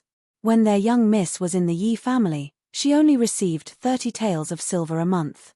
Furthermore, this Miss Yang did not have any reputation in the capital. It could be seen that this person did not go out to socialize, so naturally, there was no need for her to spend. The young miss had just gotten married, yet she came over to complain that she was poor. It was too much. Yi Li frowned as she looked at the side grand concubine. It wasn't that she was stingy. She had just arrived at the Wang Fu and could not go against the rules set by the predecessors to increase Yang Chanru's treatment. Even if the Ding Wang Fu was large, it was impossible for them to casually withdraw money without any scruples. Without rules, nothing could be accomplished. Furthermore, The Wang Fu had treated young Chanru quite well. Unfortunately, the side grand concubine obviously did not think so. Seeing Yi Li's difficult expression, she couldn't help but angrily say, "What does princess mean? Chanru is still the prince's cousin. Can't it be that a few taels of silver can't be spent? If outsiders know that our Ding Wang Fu mistreats an orphan girl whose parents are dead, the prince's face will not look good." In short, the side grand concubine wanted to put the reputation of mistreatment on Mo Xiaoyao's head. Then, how much does side grand concubine think is reasonable? The side grand concubine frowned and said with an unwilling expression, "It should be 80 taels of silver a month. There are also head ornaments and accessories. How can 2 sets be enough? Chanru can't go out to meet people these few years, and even her marriage has been delayed. In the future, there will be many times when she goes out with you. Let Fenghua Building send over 4 sets." Seeing the side grand concubine's matter-of-fact expression, Yi Li couldn't help but roll her eyes in her heart. When did she agree for young Chanru to follow her? Even if she did not go out these few years, she could still link it to the Wang Fu. If it wasn't for the Prince Ding mansion, with the Yang family's background, they might not even remember the concubine daughter of the Prince Ding mansion. Side imperial concubine, please be careful with your words. Wang Fei is the mistress of the Ding palace. It was impossible for him to bring an unmarried girl with him when he was walking around outside.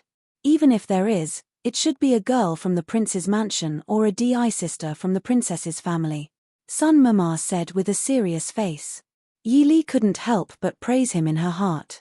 She didn't want to go on blind dates with a weak girl who would shed tears at the sight of flowers and rain. Hearing Granny Sun's words, young Chanru's face turned red. She let out a low cry and clutched her chest. Tears welled up in her eyes and were about to fall. Without waiting for side grand concubine to get angry, Yi Li frowned and said to the 3 people, "Since you've asked clearly, Steward Wang and Mammy Zhong should go back first. In addition, I will allocate 10 taels of silver from my monthly allowance to Miss Biao.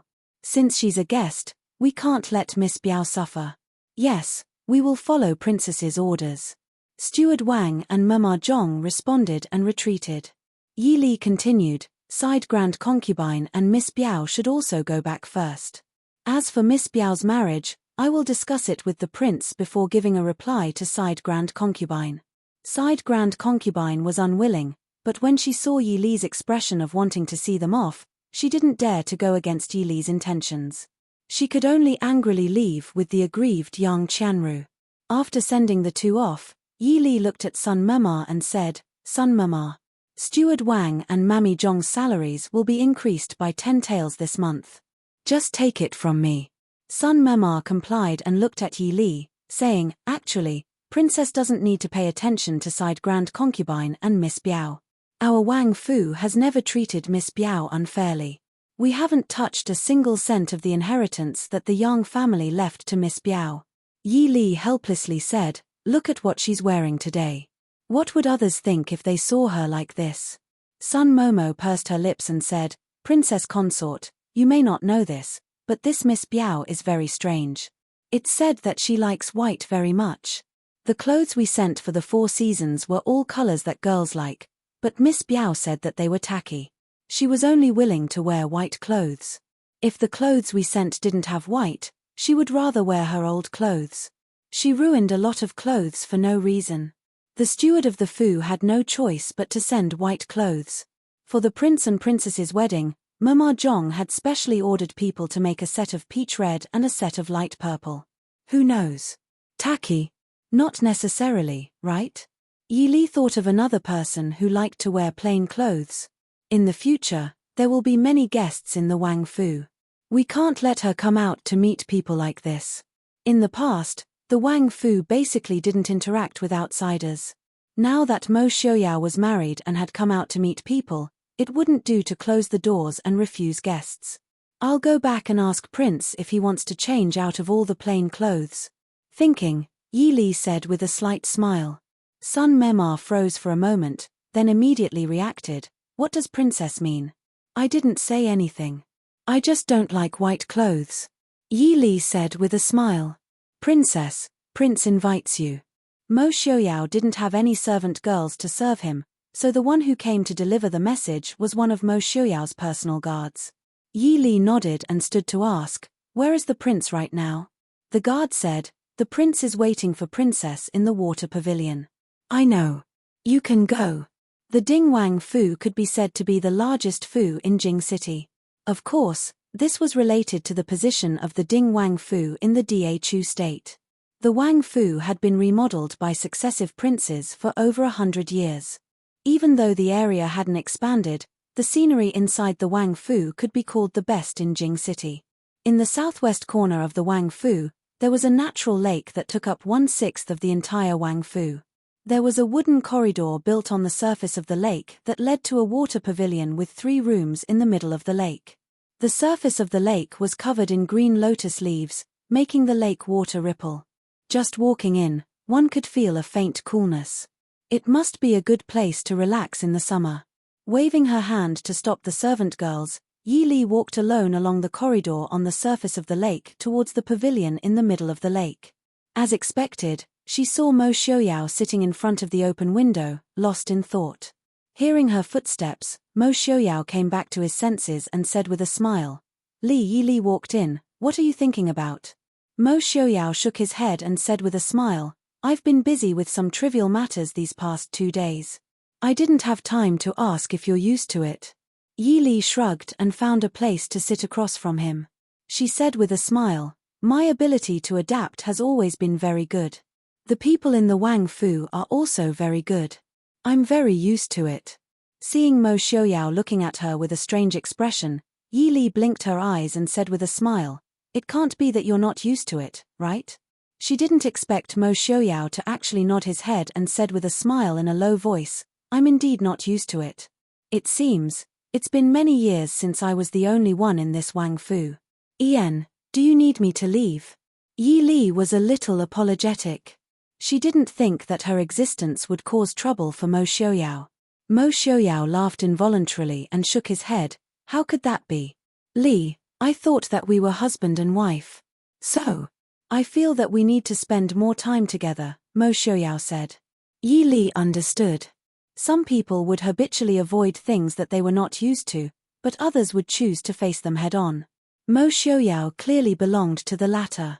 For a couple like them who clearly had no feelings before marriage, they needed to cultivate feelings after marriage. "Do you have any good suggestions?" Mo Xiaoyao said, "If you have time, you can accompany me to talk or read a book. Or if you don't feel ashamed, I can accompany you for a walk."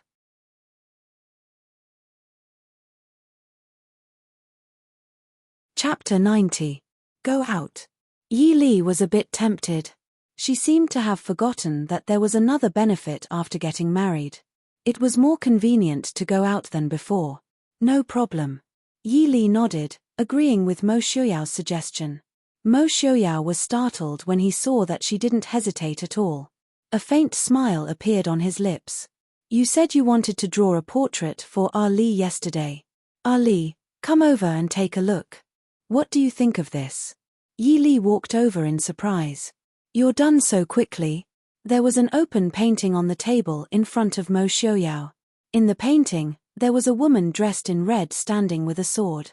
Yi Li recognized at a glance that the dress and the accessories on her head were the ones she had worn on the day of her wedding. However, the red dress she was wearing was not the heavy and complicated wedding dress embroidered with a phoenix peony. Instead, it was a simple red dress with golden cloud embroidery. There was a golden belt around her waist. The peony between her eyebrows had been replaced by a bright red flame. The woman's hands were dancing. Her expression was bright and dignified, but there was also a trace of arrogance and sharpness. "This is me." Yi Li looked at the woman in the painting in a daze and softly said. The woman in the painting had a familiar face, but it also seemed a bit unfamiliar. However, that unfamiliar feeling seemed to be the one she was truly familiar with. For some reason, Yi Li felt that the woman in the painting was very beautiful. She was 100 times more beautiful than her usual self in the mirror. Mo Xiaoyao smiled and said, "The beauty dance of the past, one sword moves the 4 directions. Li has the style of Princess Qing Yun of the past. I haven't." Yi Li shook her head. She had never wielded a sword in front of anyone before. More accurately, she did not know how to wield a sword at all. Yi Li was lost in thought as she looked at the cloud-embracing sword in the hand of the woman in the painting. Mo Xiaoyao faintly smiled and said, "I feel that this is the real Li Li." Yi Li was silent. However, her eyes could not move away from the woman in the painting.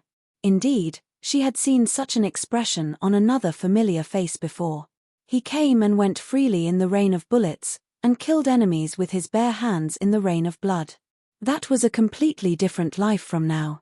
Ever since she accepted reality, she had been trying her best to conform to the standards of women in this era. She also thought that she had gradually forgotten the woman who laughed wantonly in the mud and sweat. But, if she had really forgotten about it, if she had really accepted it, how could she have hidden her skills like this? That day, when Li held the cloud-embracing sword, I felt that Li Li was more beautiful than I've ever seen her. Mo Xiaoyao seemed to sigh. The image of Yi Li unsheathing her cloud-embracing sword appeared in his mind. Although it was only for a short moment, it was completely different from any other woman's biting cold aura, and the free and unrestrained heroic spirit of brandishing her sword. In that instant, Mo Xiaoyao thought he was looking at a famous general who had dominated the battlefield. Can you give me this painting?" Yi Li asked hesitantly. Mo Xiaoyao smiled and said, "This was originally meant for you." Ever since the topic of painting had been brought up yesterday, Mo Xiaoyao knew that Li Li was just joking. But in his mind, from time to time, Yi Li's beautiful appearance on their wedding night, and the scene of her unsheathing her sword that day in the main hall of the Yi residence. So even though there were many things to do in the palace these past 2 days, he still worked through the night to finish this painting. "But, you haven't written it yet. What does Li think is appropriate?" Yi Li shook her head. She hesitated and said, "No need. I don't need to take it out for others to admire." She really liked this painting. If she wrote it, what would she do if it was ruined? Mo Xiaoyao raised an eyebrow and then nodded and said, "All right, since you want to write it, you still need to sign it off." He picked up a brush from the brush holder on the table and ordered, "Help me grind the ink." Yi Li was also curious about Mo Xiaoyao's handwriting. Just from the painting, when Mo Xiaoyao said that his painting was not worse than Han Mingyue's, he was not boasting. But how was his handwriting?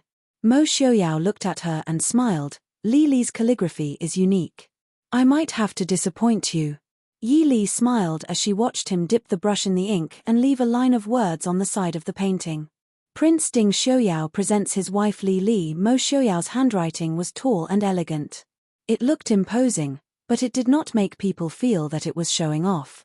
Yi Li was very satisfied. She carefully took the painting to the side to dry it and put it away. When she saw the words "presents his wife Li Li" on the painting, she suddenly had a strange feeling. She looked up at Mo Xiaoyao and saw that he was looking at her. If she just looked away, wouldn't she seem guilty? Yi Li could only open her eyes wide and look back. Mo Xiaoyao smiled faintly and was the first to look away. The strange atmosphere made Yi Li want to leave, but the painting on the table made her reluctant to leave. And if she left like this, wouldn't it mean that she admitted defeat? She had just promised to spend more time with him. Her mind quickly turned. Yi Li quickly changed the topic. "Right, I wanted to discuss something with you. Can you change out of all the white clothes?" Seeing Mo Xiaoyao raise his eyebrows in confusion, Yi Li asked, "Or do you just happen to like white clothes?" Mo Xiaoyao shook his head. "I don't have a preference for colors.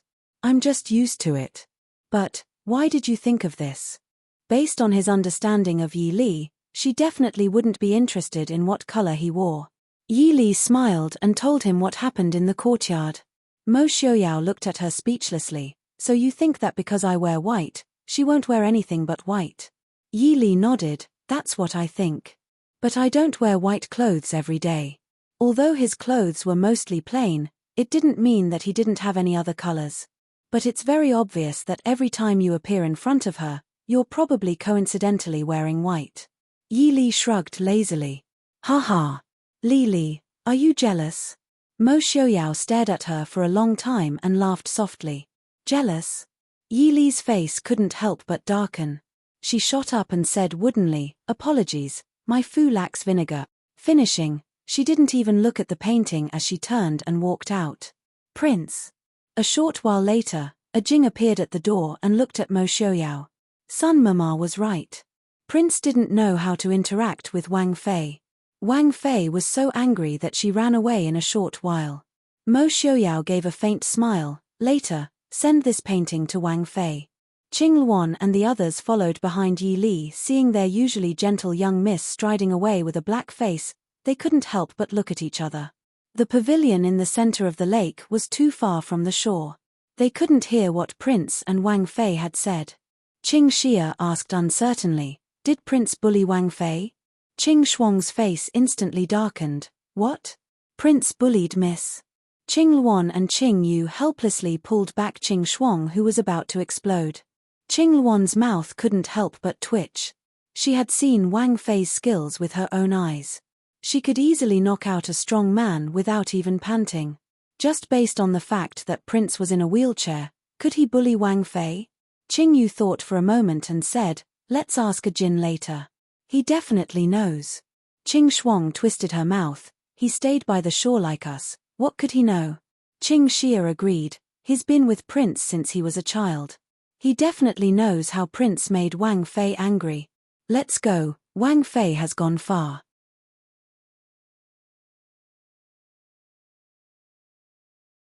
Chapter 91. Yi Li walked quickly towards her own yard as she cursed Mo Xiaoyao in her heart. She must have been blind to think that this guy was gentle. She had even thought that he was pure. That bastard had teased her. Jealous, idiot. How could she be jealous over a man she had just met? At most, she liked him because he coveted her things. "What's wrong, Wang Fei?" Returning to the yard, Wei Mama came out to greet her. Seeing Yi Li's dark expression, she quickly asked. After leaving the young miss she had raised for so many years, Wei Mama had given Yi Li all the care she had missed in the past few years. She was more concerned about her health than anyone else. Being asked this by the Mama, Yi Li felt a bit embarrassed. She knew that she had overreacted. She didn't have the face to say that she had left in a fit of pique after being teased by Mo Xiaoyao. She quickly pulled Wei Mema and said, "Nanny, didn't I tell you to rest? Be careful that your little grandson won't recognize you if you keep circling around me like this." Lin Mema and Wei Mema's entire family had followed Yi Li to the Wang Fu. Yi Li had placed the capable men of their family in the shops or farmsteads outside to be stewards. The womenfolk were left in her own yard. She did her best to have them serve her as little as possible. Especially since Lin Mema wasn't young anymore. It wouldn't be easy for her to run around with a young person like her. Wei Mema looked at her and said with a bit of sadness, "Young miss has grown up and doesn't like Nanny, right?" Nanny. Yi Li's head hurt. It was this again. But at least she had moved on from the previous matter. Pulling Wei Mema into the room, Yi Li comforted her with gentle words, causing Wei Mema to smile. "Wang Fei, a Jin is here." Qing Shuang came in and said. Her delicate face was still puffed up with anger. It was clear that she was angry with a Jin outside. "Let him come in." Yi Li teased with a smile, "Who provoked our Shuang-er?" Qing Shuang's little face blushed, and she stomped her foot and said, "Young miss, it's all because of that damned Jin. Just because he's one of Prince's people, he's always putting on a poker face, as if someone owes him 500 taels of silver." Yi Li sighed helplessly. "Qing Shuang, you're the one who's being unreasonable. Our Jin just doesn't like to talk. He's far from a dead face." Mo Jingli was the one with the deadpan face. Our Jin was at most a man of few words. Even her second brother could not compare to that cold face of hers. Our Jin came in with the box and looked at Qing expressionlessly. Qing Shuang also knew that the person in question had heard her badmouthing someone behind their back. She turned her face away guiltily. Yi Li laughed in her heart, but on the surface, she looked at Ah Jin with a serious face. "Ah Jin, what's the matter?" Ah Jin put the box on the table and took 2 steps back before saying, "Ah Jin was ordered by His Highness to deliver this. Prince." Prince said that he did not purposely make Wang Fei angry. "Wang Fei Daren, please be magnanimous and do not take offense." He stuttered as he spoke. Yi Li knew what was going on. She looked at Ajin with a smile and said, "Ajin, who taught you that last sentence?" Ajin's face turned red. He looked dazedly at Yi Li and didn't know what to do. Wang Fei and Prince were both smart people. Lying in front of them would always be seen through. Ajin silently remembered this fact. Yi Li smiled and added, "Your prince definitely wouldn't say something like that. Also, I'm not angry. I'll take the item. You can go back." Ajin silently left. Yi Li opened the box in a good mood. As expected, there was the portrait she had been thinking about. She had just been thinking about what excuse to use to get the portrait back. She hadn't thought that Mo Xiaoyao would be so considerate and immediately send Ajin to deliver it. Unfolding the portrait on the table, Yi Li stared at the woman in the portrait and sighed softly.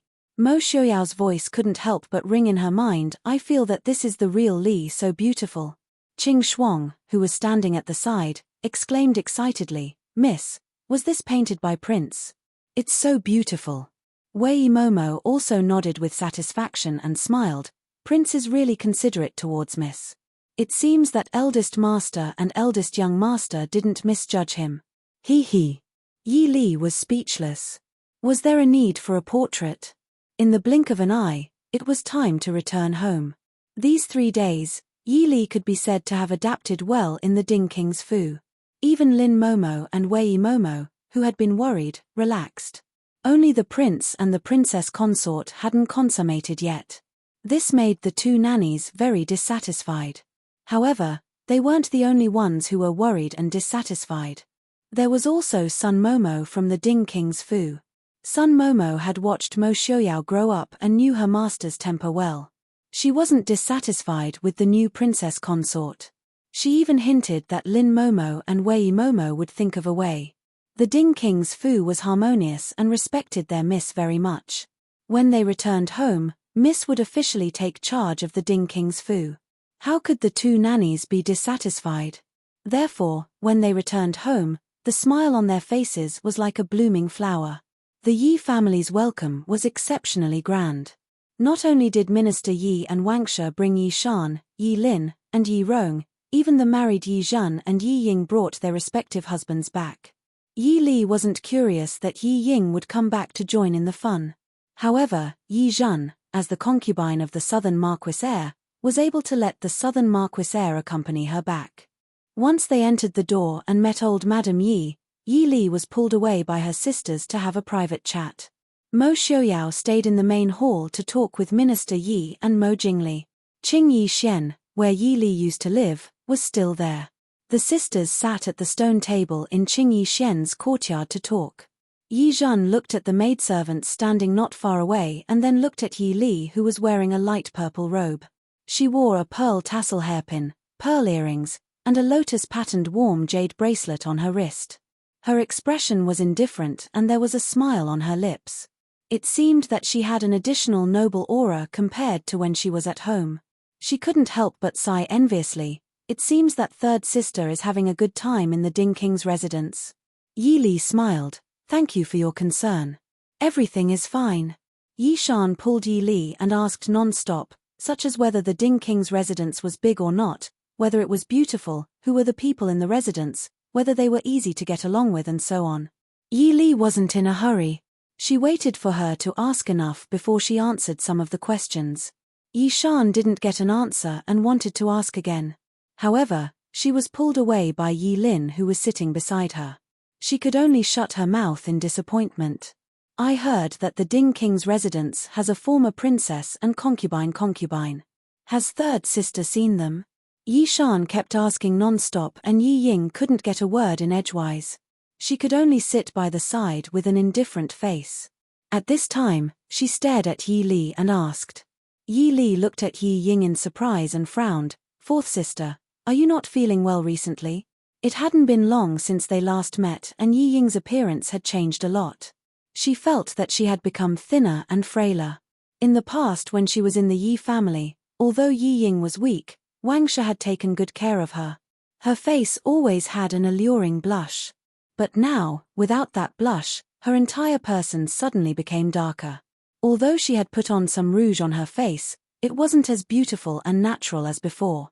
Yi Ying's gaze changed slightly and she faintly lowered her eyes. Thank you for your concern, third sister. I am just a little tired.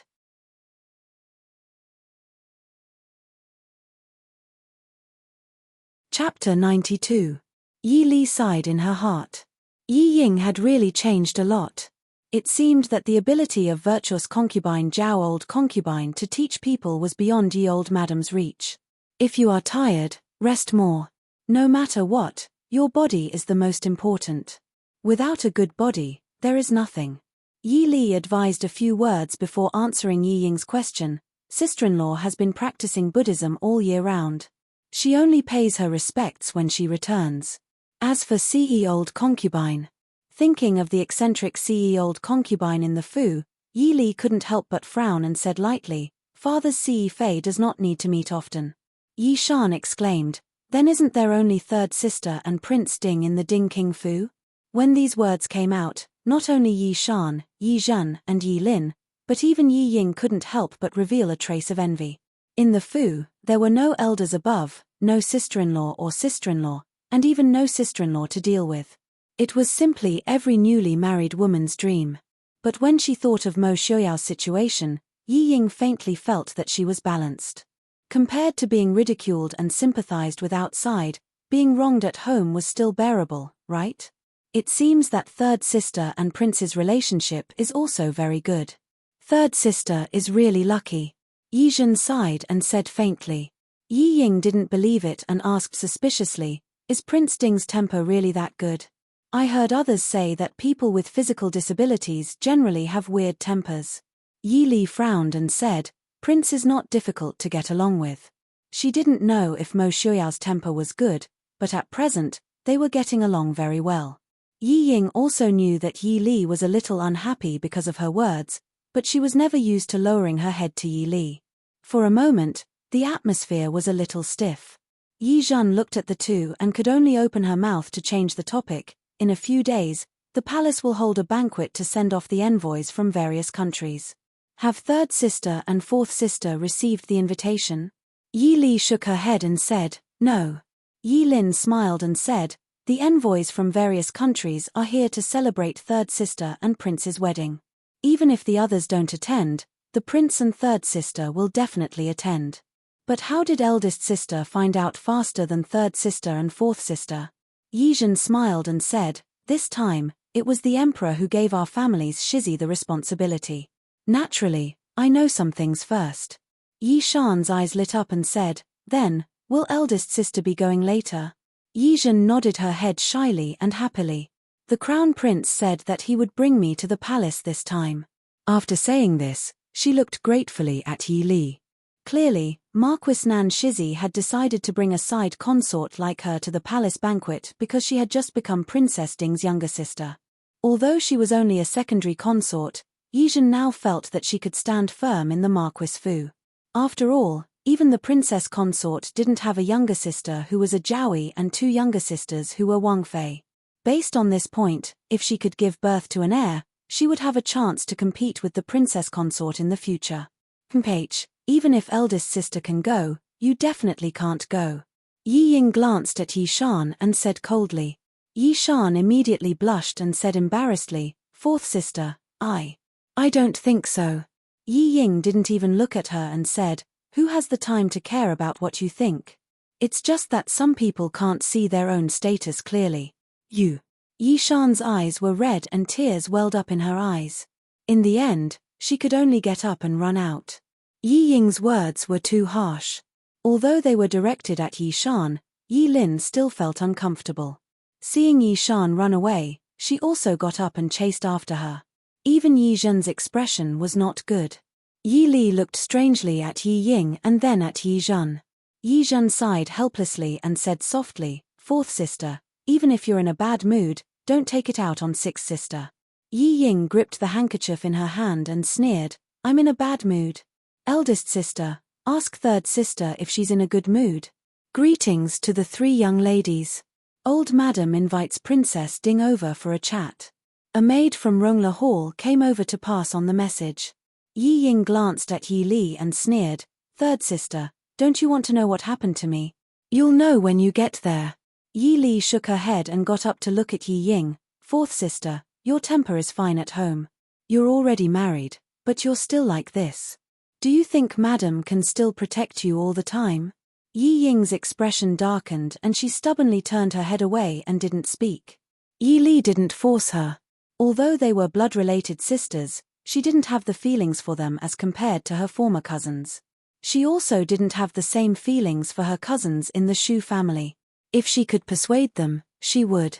If they didn't listen, there was nothing she could do. When they arrived at Rongla Hall, old Madam Yi was sitting in the flower hall dressed in a festive manner. When she saw Yi Li coming in, she smiled like a flower. Li, come and let grandmother take a look. Yi Li walked over and sat beside old Madam Yi. Old Madam Yi sized up Yi Li and nodded her head in satisfaction. Are you used to living in the Ding Palace these few days? Are the servants in the palace easy to order around? Did anyone make things difficult for you? Yi Li smiled. I've made grandmother worry. Li is well. The servants in the palace are also very respectful. Old Madam Yi nodded her head repeatedly. That's good, that's good. Then you and Prince.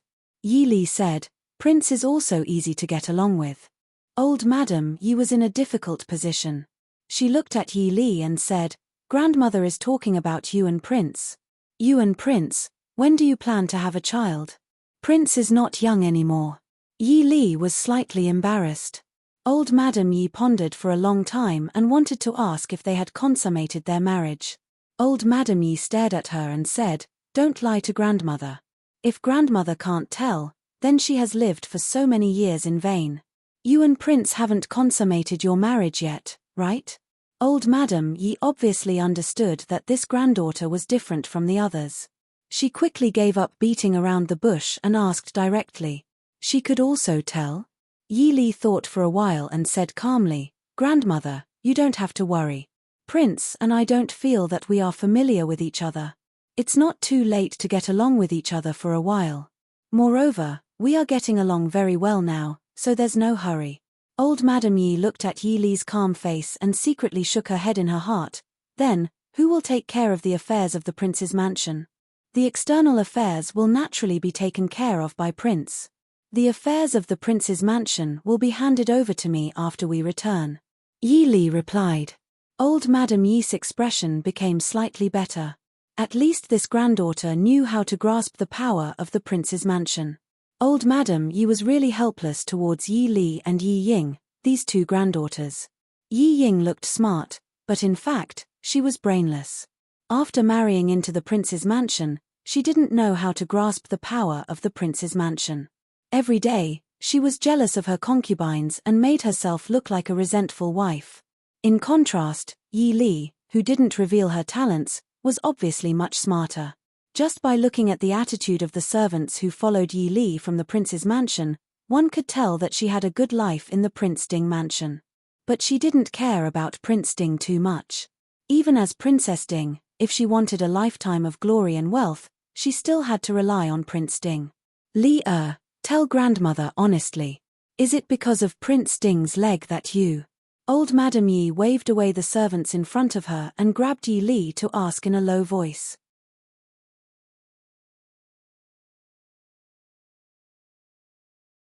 Chapter 93. Yi Li was speechless, but in old Madam Yi's eyes, her guess was confirmed. Old Madam Yi sighed, Poor child, Grandma knows you have a hard life. But things are already like this, and you have already married into the Prince Ding mansion. What else can you do? Even if you are Princess Ding, you still have to hold tightly onto the prince. The most important thing is to have children. As long as you have children, no one can touch your position. Do you understand? Does the prince have concubines? Yi Li shook her head. Old Madam Yi's smile became brighter. It seems that the prince still values you. It's better if you don't have concubines. As long as you have children with the prince first, in the future. Looking at old Madam Yi's speechless expression, Yi Li pondered for a long time and finally understood old Madam Yi's meaning. Old Madam Yi was telling her that even if she didn't like Mo Xiaoyao's disabled legs, she must have children first.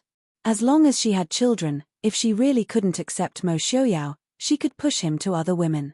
Anyway, she was the princess and had status, as long as she had children.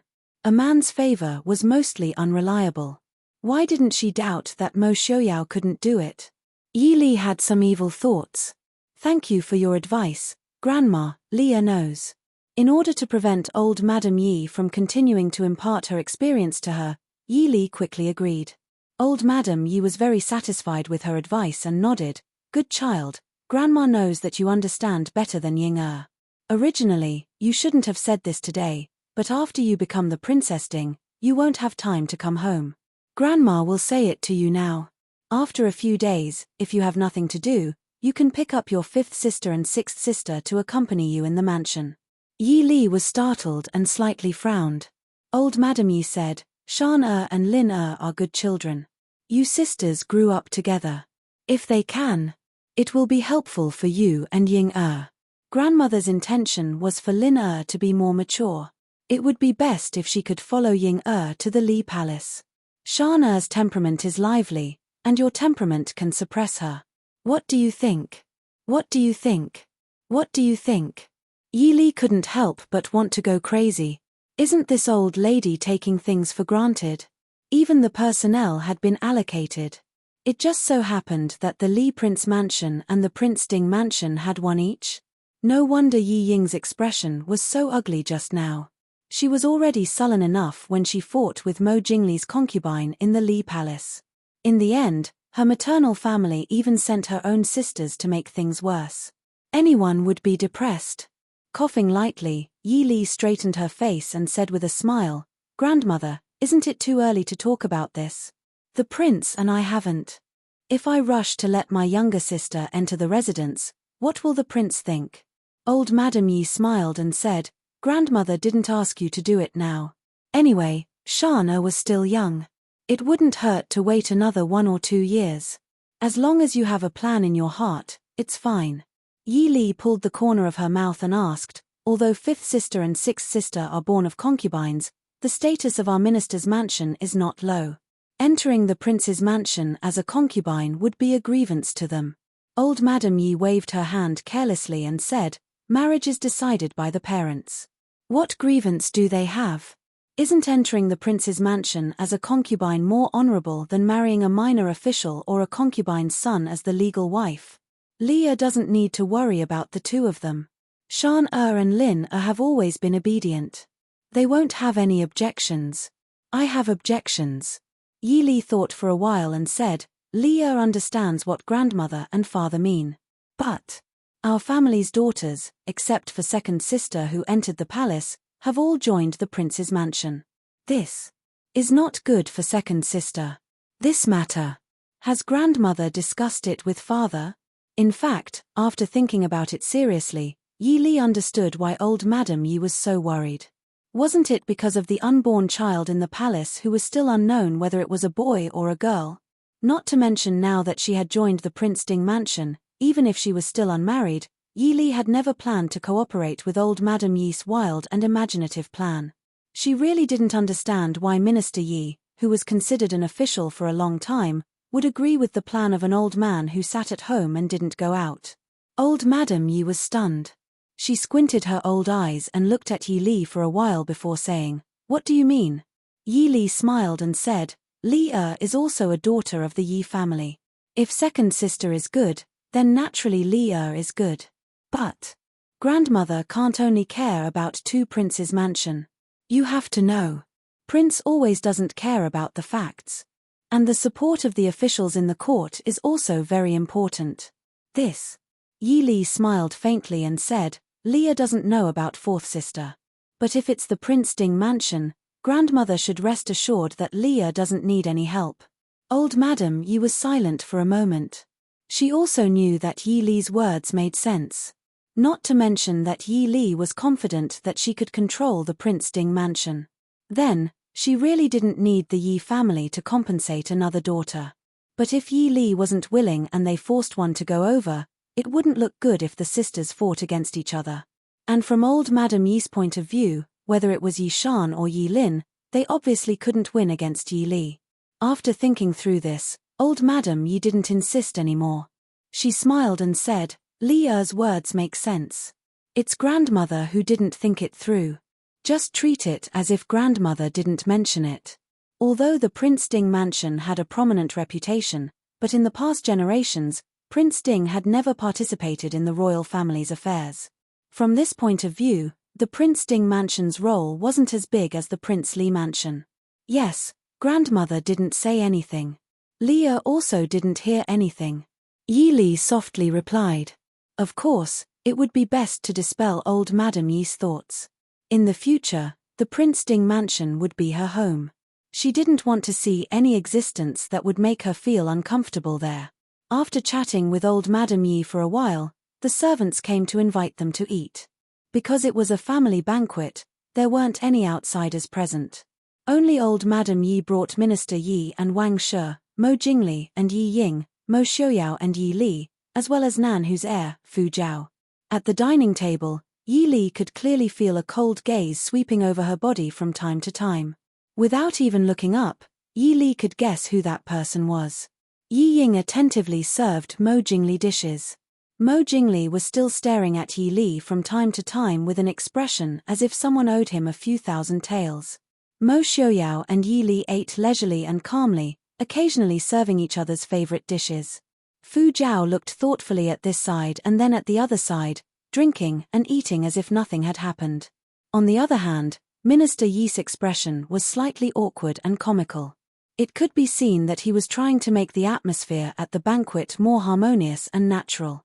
But he couldn't afford to offend any of the three sons-in-law. Other than Nan Hu Shizi, who gave him some face, Mo Xiaoyao wasn't hard to get along with.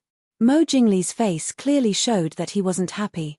Cough, speaking of Prince, we haven't seen each other in a few years. Let me give you a toast. In the end, it was Fu Zhao who broke the strange atmosphere. He stood and gave a toast to Mo Xiaoyao, also to Wang Fei. May Prince and Wang Fei have a long and happy life together. Mo Xiaoyao raised his wine cup and said with a warm smile, "Thank you for your auspicious words. I wasn't able to go and congratulate you on your wedding. Don't blame me." He raised his head and drank Fu Zhao's toast. The smile on Fu Zhao's face became more genuine. He said with a smile, "No matter. We've known each other since childhood.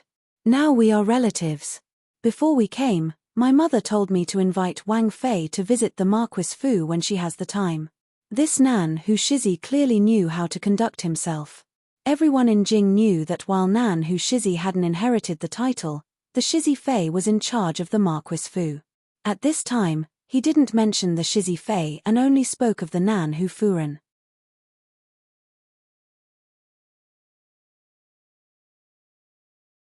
Chapter 94. Yi Li raised her cup to return the toast and said with a smile, "Shizi has written Nan Hu Furen for me." Yi Li raised her cup to return the toast and said with a smile, "Shizi has written Nan Hu Furen for me." Mo Jingli looked at the people talking and laughing in front of him. He lightly snorted and stood, saying, "Since Fu Zhao has made a toast, then Mo Xiaoyao, I will also make a toast to you." Mo Xiaoyao raised an eyebrow and smiled faintly, saying, "I also haven't drunk with Jing Li in a long time. Will I also make a toast to you and Li Wang Fei?" Mo Jingli lightly snorted and waved away the servant girl who came forward to pour wine. He personally poured a cup for Mo Xiaoyao and himself. He raised his head and drank it all. Then he looked provocatively at the wine cup in front of Mo Xiaoyao. Mo Xiaoyao smiled and did not speak. He raised the cup and drank it all.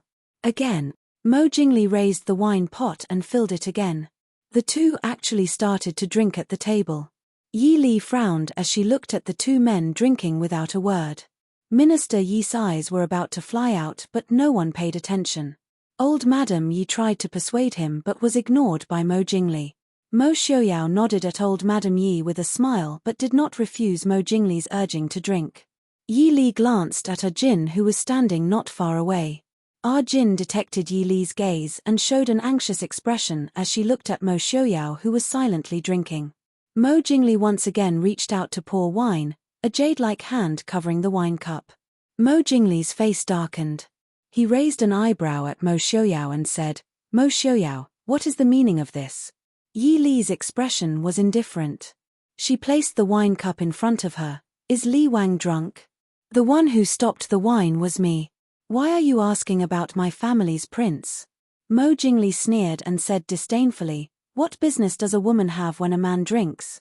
I won't lower myself to a woman's level. Yi Li smiled coldly, women also won't lower themselves to Prince Li's level. It's just that this consort and prince still need to visit the Shu family in the afternoon. Does Prince Li want our prince to visit the Shu family while reeking of alcohol?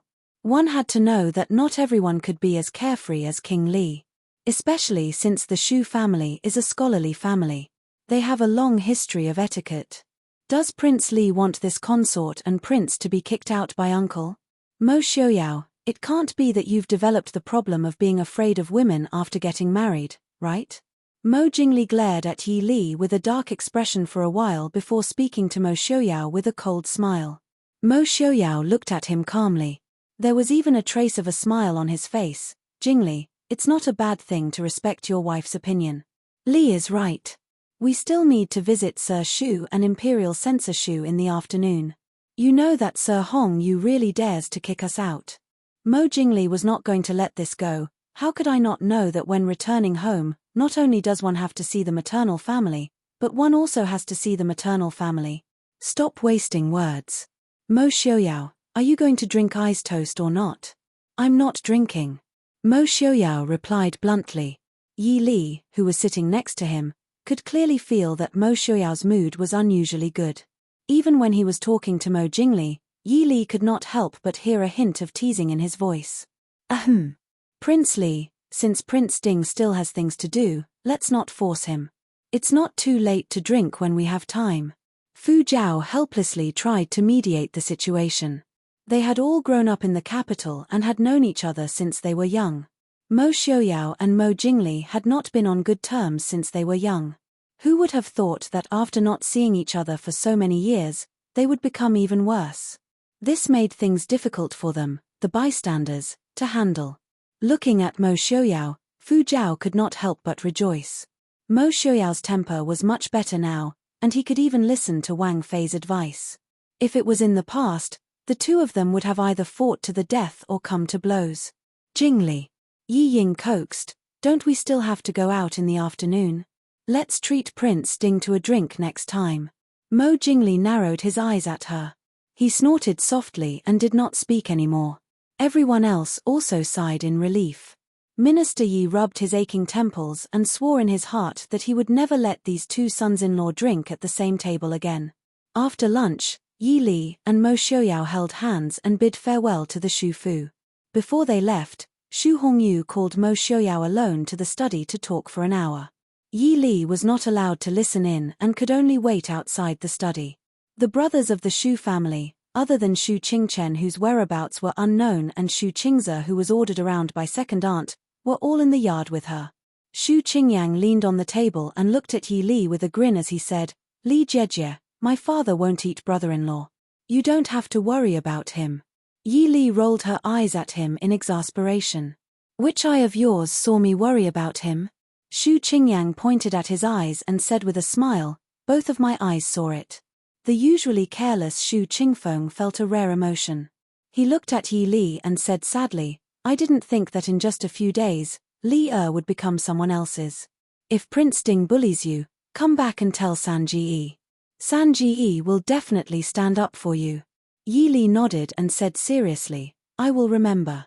San Ji, don't worry. Shu Qingfeng sighed and said, in a few days, I will be leaving the capital.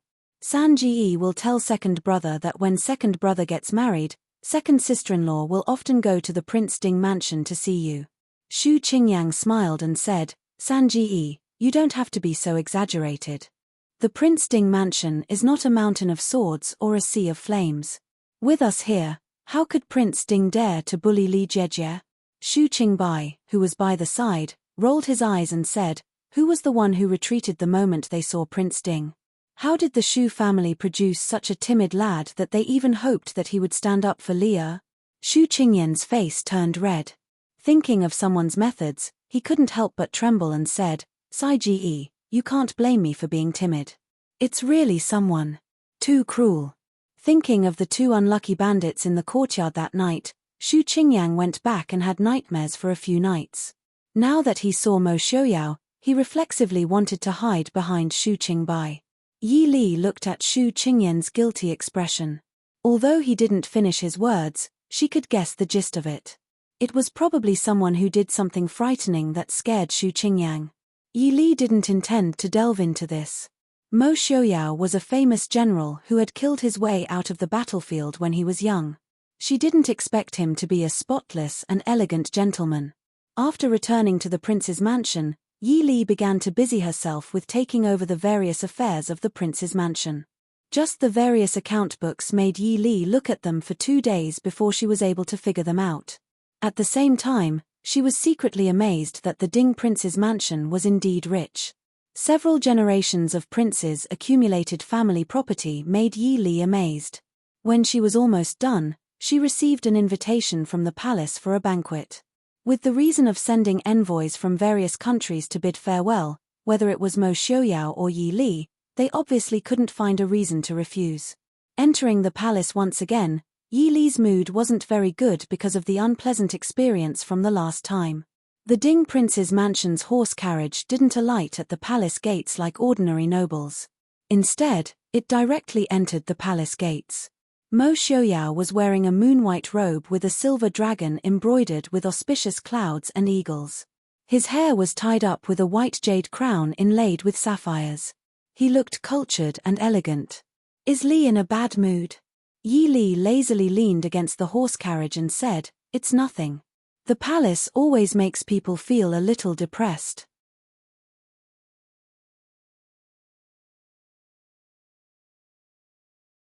Chapter 95. Mo Xiaoyao couldn't help but smile. I don't know how many people think of ways to enter the palace. Li's way of thinking is very special. Yi Li faintly glanced at him and said, "Stepping on the bones of countless people to climb up, or being stepped on by others to climb up, is it really that interesting?" Mo Xiaoyao thought and then said with a smile, "The process is definitely boring, but the majority of people can't see the process. They only need to imagine that they have climbed to the top. The pleasure of standing above tens of thousands of people is enough for them to forget everything." Yi Li raised an eyebrow and stared at him for a while before asking, "Xiaoyao also thinks this way?" Mo Xiaoyao stilled. He looked down at his hand on the armrest of the wheelchair. A long time later, he said in a deep voice, "It's not just that I don't want to be stepped on by others to climb up." The carriage was silent for a while before Yi Li's voice sounded, "I don't like stepping on other people, but I also don't like people stepping on me. Prince, we've arrived. The Empress invites Wang Fei," a Jin said in a deep voice from outside the carriage. The carriage was gradually coming to a stop. Yi Li estimated inside that the carriage was not at any of the places she had been last time. Based on the general location, it should be near the Empress Fengde Palace. Mo Xiaoyao tilted his head and said, "I'm going to see the Emperor and can't go in with you. Can you go by yourself?" Yi Li nodded and prepared to leave the carriage. Mo Xiaoyao pulled her back and said in a low voice, "Be careful. If anything happens, immediately have Qing Luan come out and find a Jin. His near Fengde Palace." Yi Li frowned and said, "But you." A Jin was Mo Xiaoyao's personal guard and the person he trusted the most. If a Jin wasn't by his side? Mo Xiaoyao laughed and said, "You don't think that a Jin is the only person I can trust, right? Don't worry, go. All right, see you later." Hearing him say this, Yi Li didn't insist and got off the carriage. There were already people from Fengde Palace waiting outside the carriage. Seeing Yi Li come down, they hurriedly came forward to greet. "This servant greets Princess Ding. This servant is here on the orders of the Empress to welcome Wang Fei." Yi Li nodded, "Thank you for your trouble." "I don't dare. Princess, please follow this servant." When they entered Fengde Palace, there were already quite a few upper-class women present. Fengde Palace was decorated with a noble atmosphere, but it wasn't overly extravagant. The finer details had a special kind of elegance. Yi Li couldn't help but feel a little curious about this empress who wasn't famous among the common people. "Greetings to the Empress. Long live the Empress." Yi Li walked into the hall and respectfully bowed to the graceful woman in the hall. "Imperial concubine, please dispense with the formalities. Sit." The Empress's voice was elegant and peaceful, without any of the high and mighty aura of the Empress as imagined. Many thanks, Empress. Yi Li got up and was led by a palace maid to an empty seat at the front. Although Yi Li was considered the youngest of the upper-class women present, Yi Li's status wasn't high. But in terms of status, the imperial household was above all the princes, marquises, and dukes in the capital. The status of the imperial concubine was naturally above all the other women. Even though Yi Li came late, there was still a seat at the front left for her. Yi Li casually looked around and saw many familiar faces. The first madam of the Duke Hua Fu was with Hua Tianxiong. Beside Zhao Yang eldest princess and Zhao Ren eldest princess were Princess Shi Xia and Princess Rong Hua, who she hadn't seen in a long time. There was also the beautiful Li Wangfei Yi Ying. At this time, sitting in Fengde Palace, it was clear that they all had some kind of relationship with the imperial household or had titles. Ordinary titled madams weren't among them. After sitting down, Yi Li looked at the Empress sitting on the phoenix throne. The Empress was wearing a bright yellow phoenix robe, graceful and noble, showing that she was the only queen of the country. When Yi Li looked over, she happened to see the Empress looking at her with a smile. She couldn't help but be startled. The Empress wasn't particularly beautiful. She was also from the Duke Hua Fu, but Hua Tianxiong's appearance was better than the Empress's. But that kind of peaceful and graceful posture was something that Hua Tianxiong and all the other upper-class women present didn't have. "Empress, is this the imperial concubine?" A clear voice came from the opposite side, immediately attracting everyone's attention. Yi Li looked in the direction of the voice and saw a young girl in colorful clothes sitting on the right side of Zhao Yang eldest princess. Obviously, her status was extraordinary. The Empress smiled and said, "Yes, this is the imperial concubine. Speaking of which, Princess Lingyun has been ill since she came to the Chu capital. She hasn't seen the imperial concubine yet. Princess Ding, this is Princess Lingyun of the Shilling Kingdom." Yi Li nodded and said, "Princess Lingyun greets you." With Yi Li's status, even if Lingyun was a princess, she couldn't be disrespectful. But this princess who had been smiling prettily just now acted as if she didn't hear Yi Li's words. She impudently looked at Yi Li before saying, "I heard Brother Wang say that you pulled out the cloud-embracing sword?" Yi Li nodded slightly and said with a faint smile, "I have indeed seen the cloud-embracing sword." Princess Lingyun wasn't satisfied with this answer.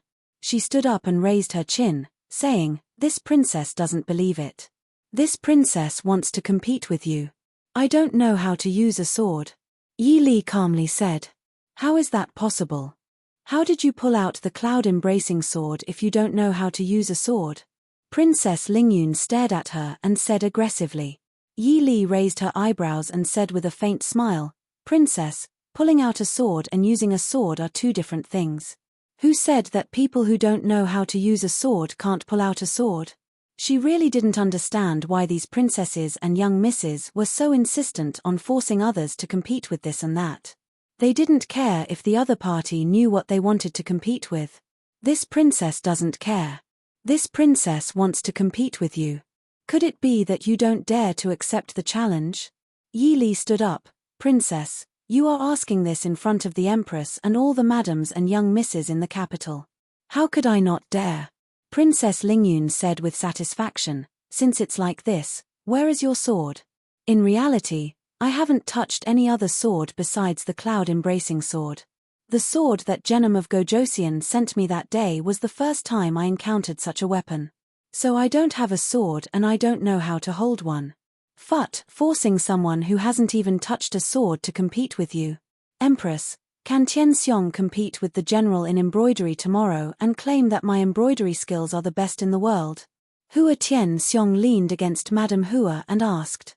Her voice wasn't loud, but it spread throughout the entire palace. Many people couldn't help but cover their mouths and chuckle. The Empress glared at Hua Tianxiong, but there was a faint smile in her eyes. "You have the nerve to talk about your little embroidery." Hua Tianxiong covered her face and laughed. "Aunt Empress, how can you say that? I just want to have a good reputation. The title of being the best in the world is so impressive." Yi Li looked at Hua Tianxiong gratefully. Hua Tianxiong winked at her and leaned against Madame Hua, covering her face shyly.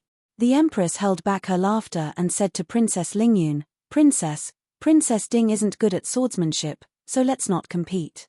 Princess Lingyun's face was already red from Hua Tianxiong's words. She gritted her teeth and said, she clearly pulled out the cloud-embracing sword. How can she not know swordsmanship? She's clearly toying with this princess.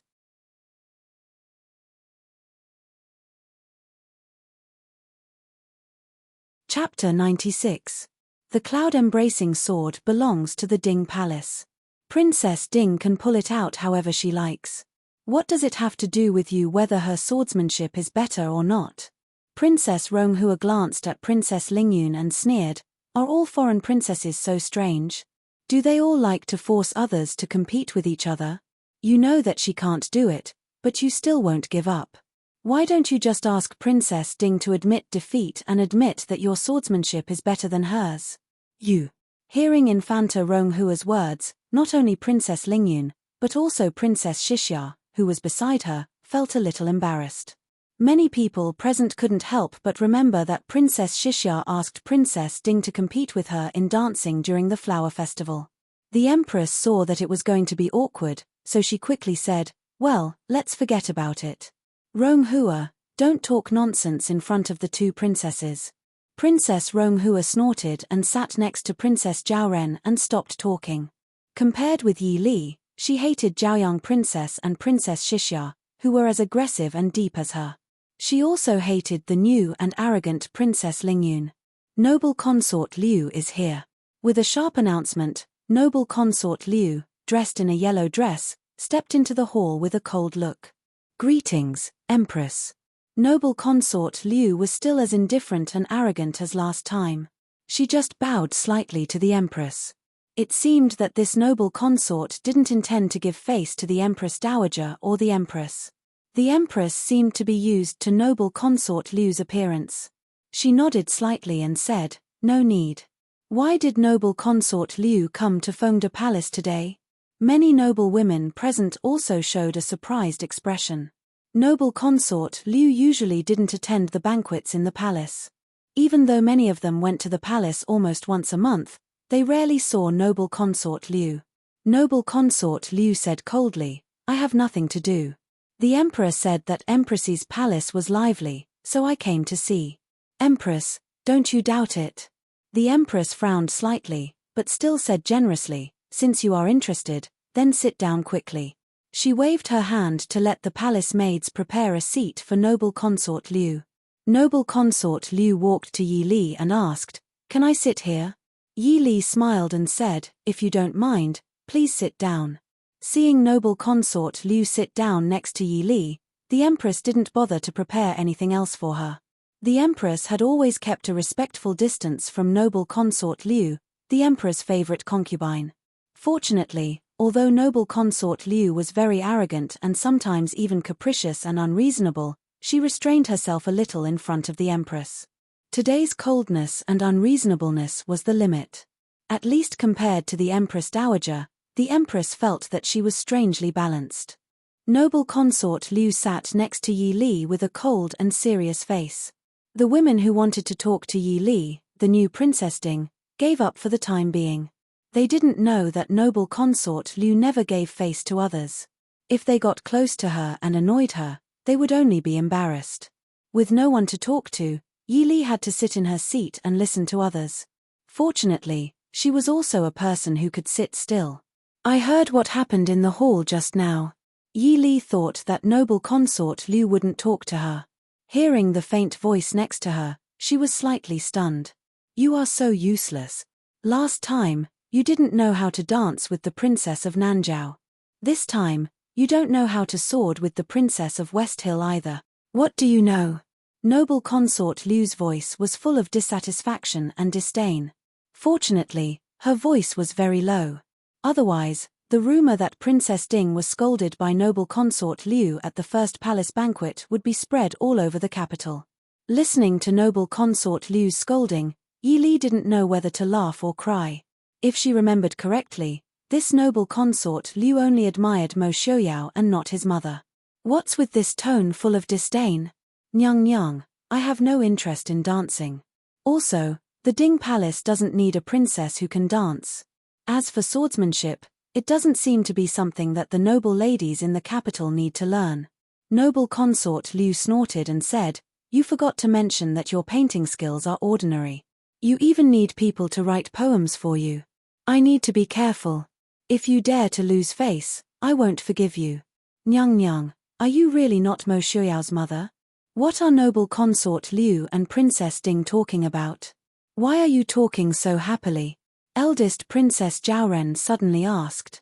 Noble consort Liu raised her head and stared at her for a while before saying, "Which eye of eldest Princess Zhaoren saw that I was happy?" Eldest Princess Zhaoren choked and couldn't say anything. Yi Li sighed in her heart.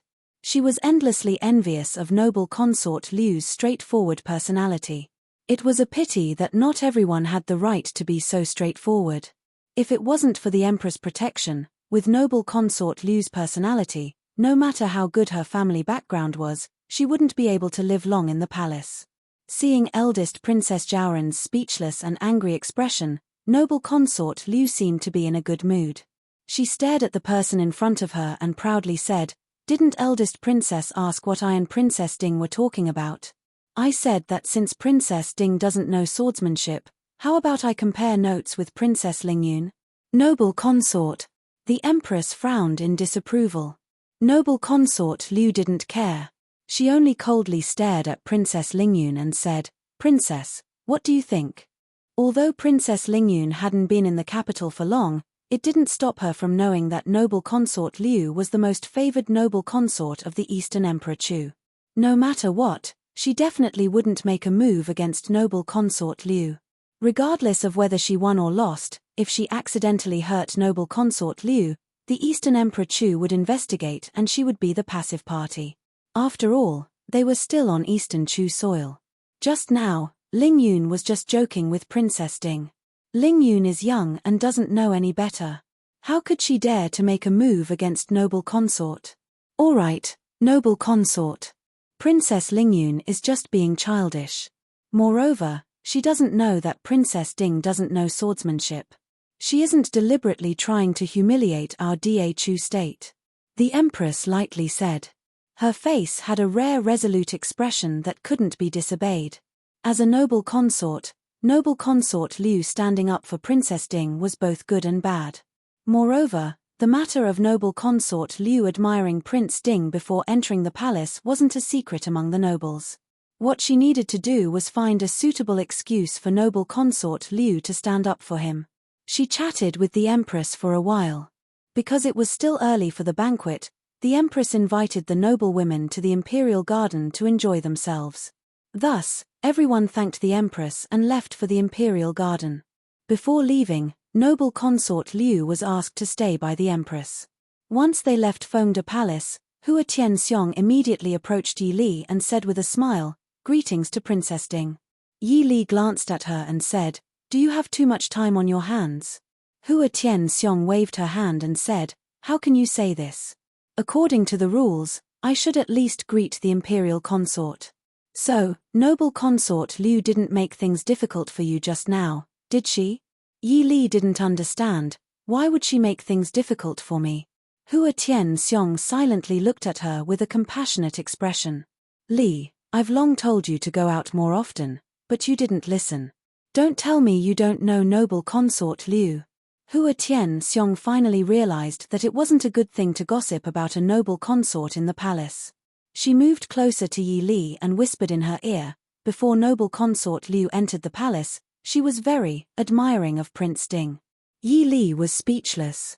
Even Hua Tianxiong knew this. It seemed that it wasn't just admiring. She nodded, "I know. She didn't make things difficult for me."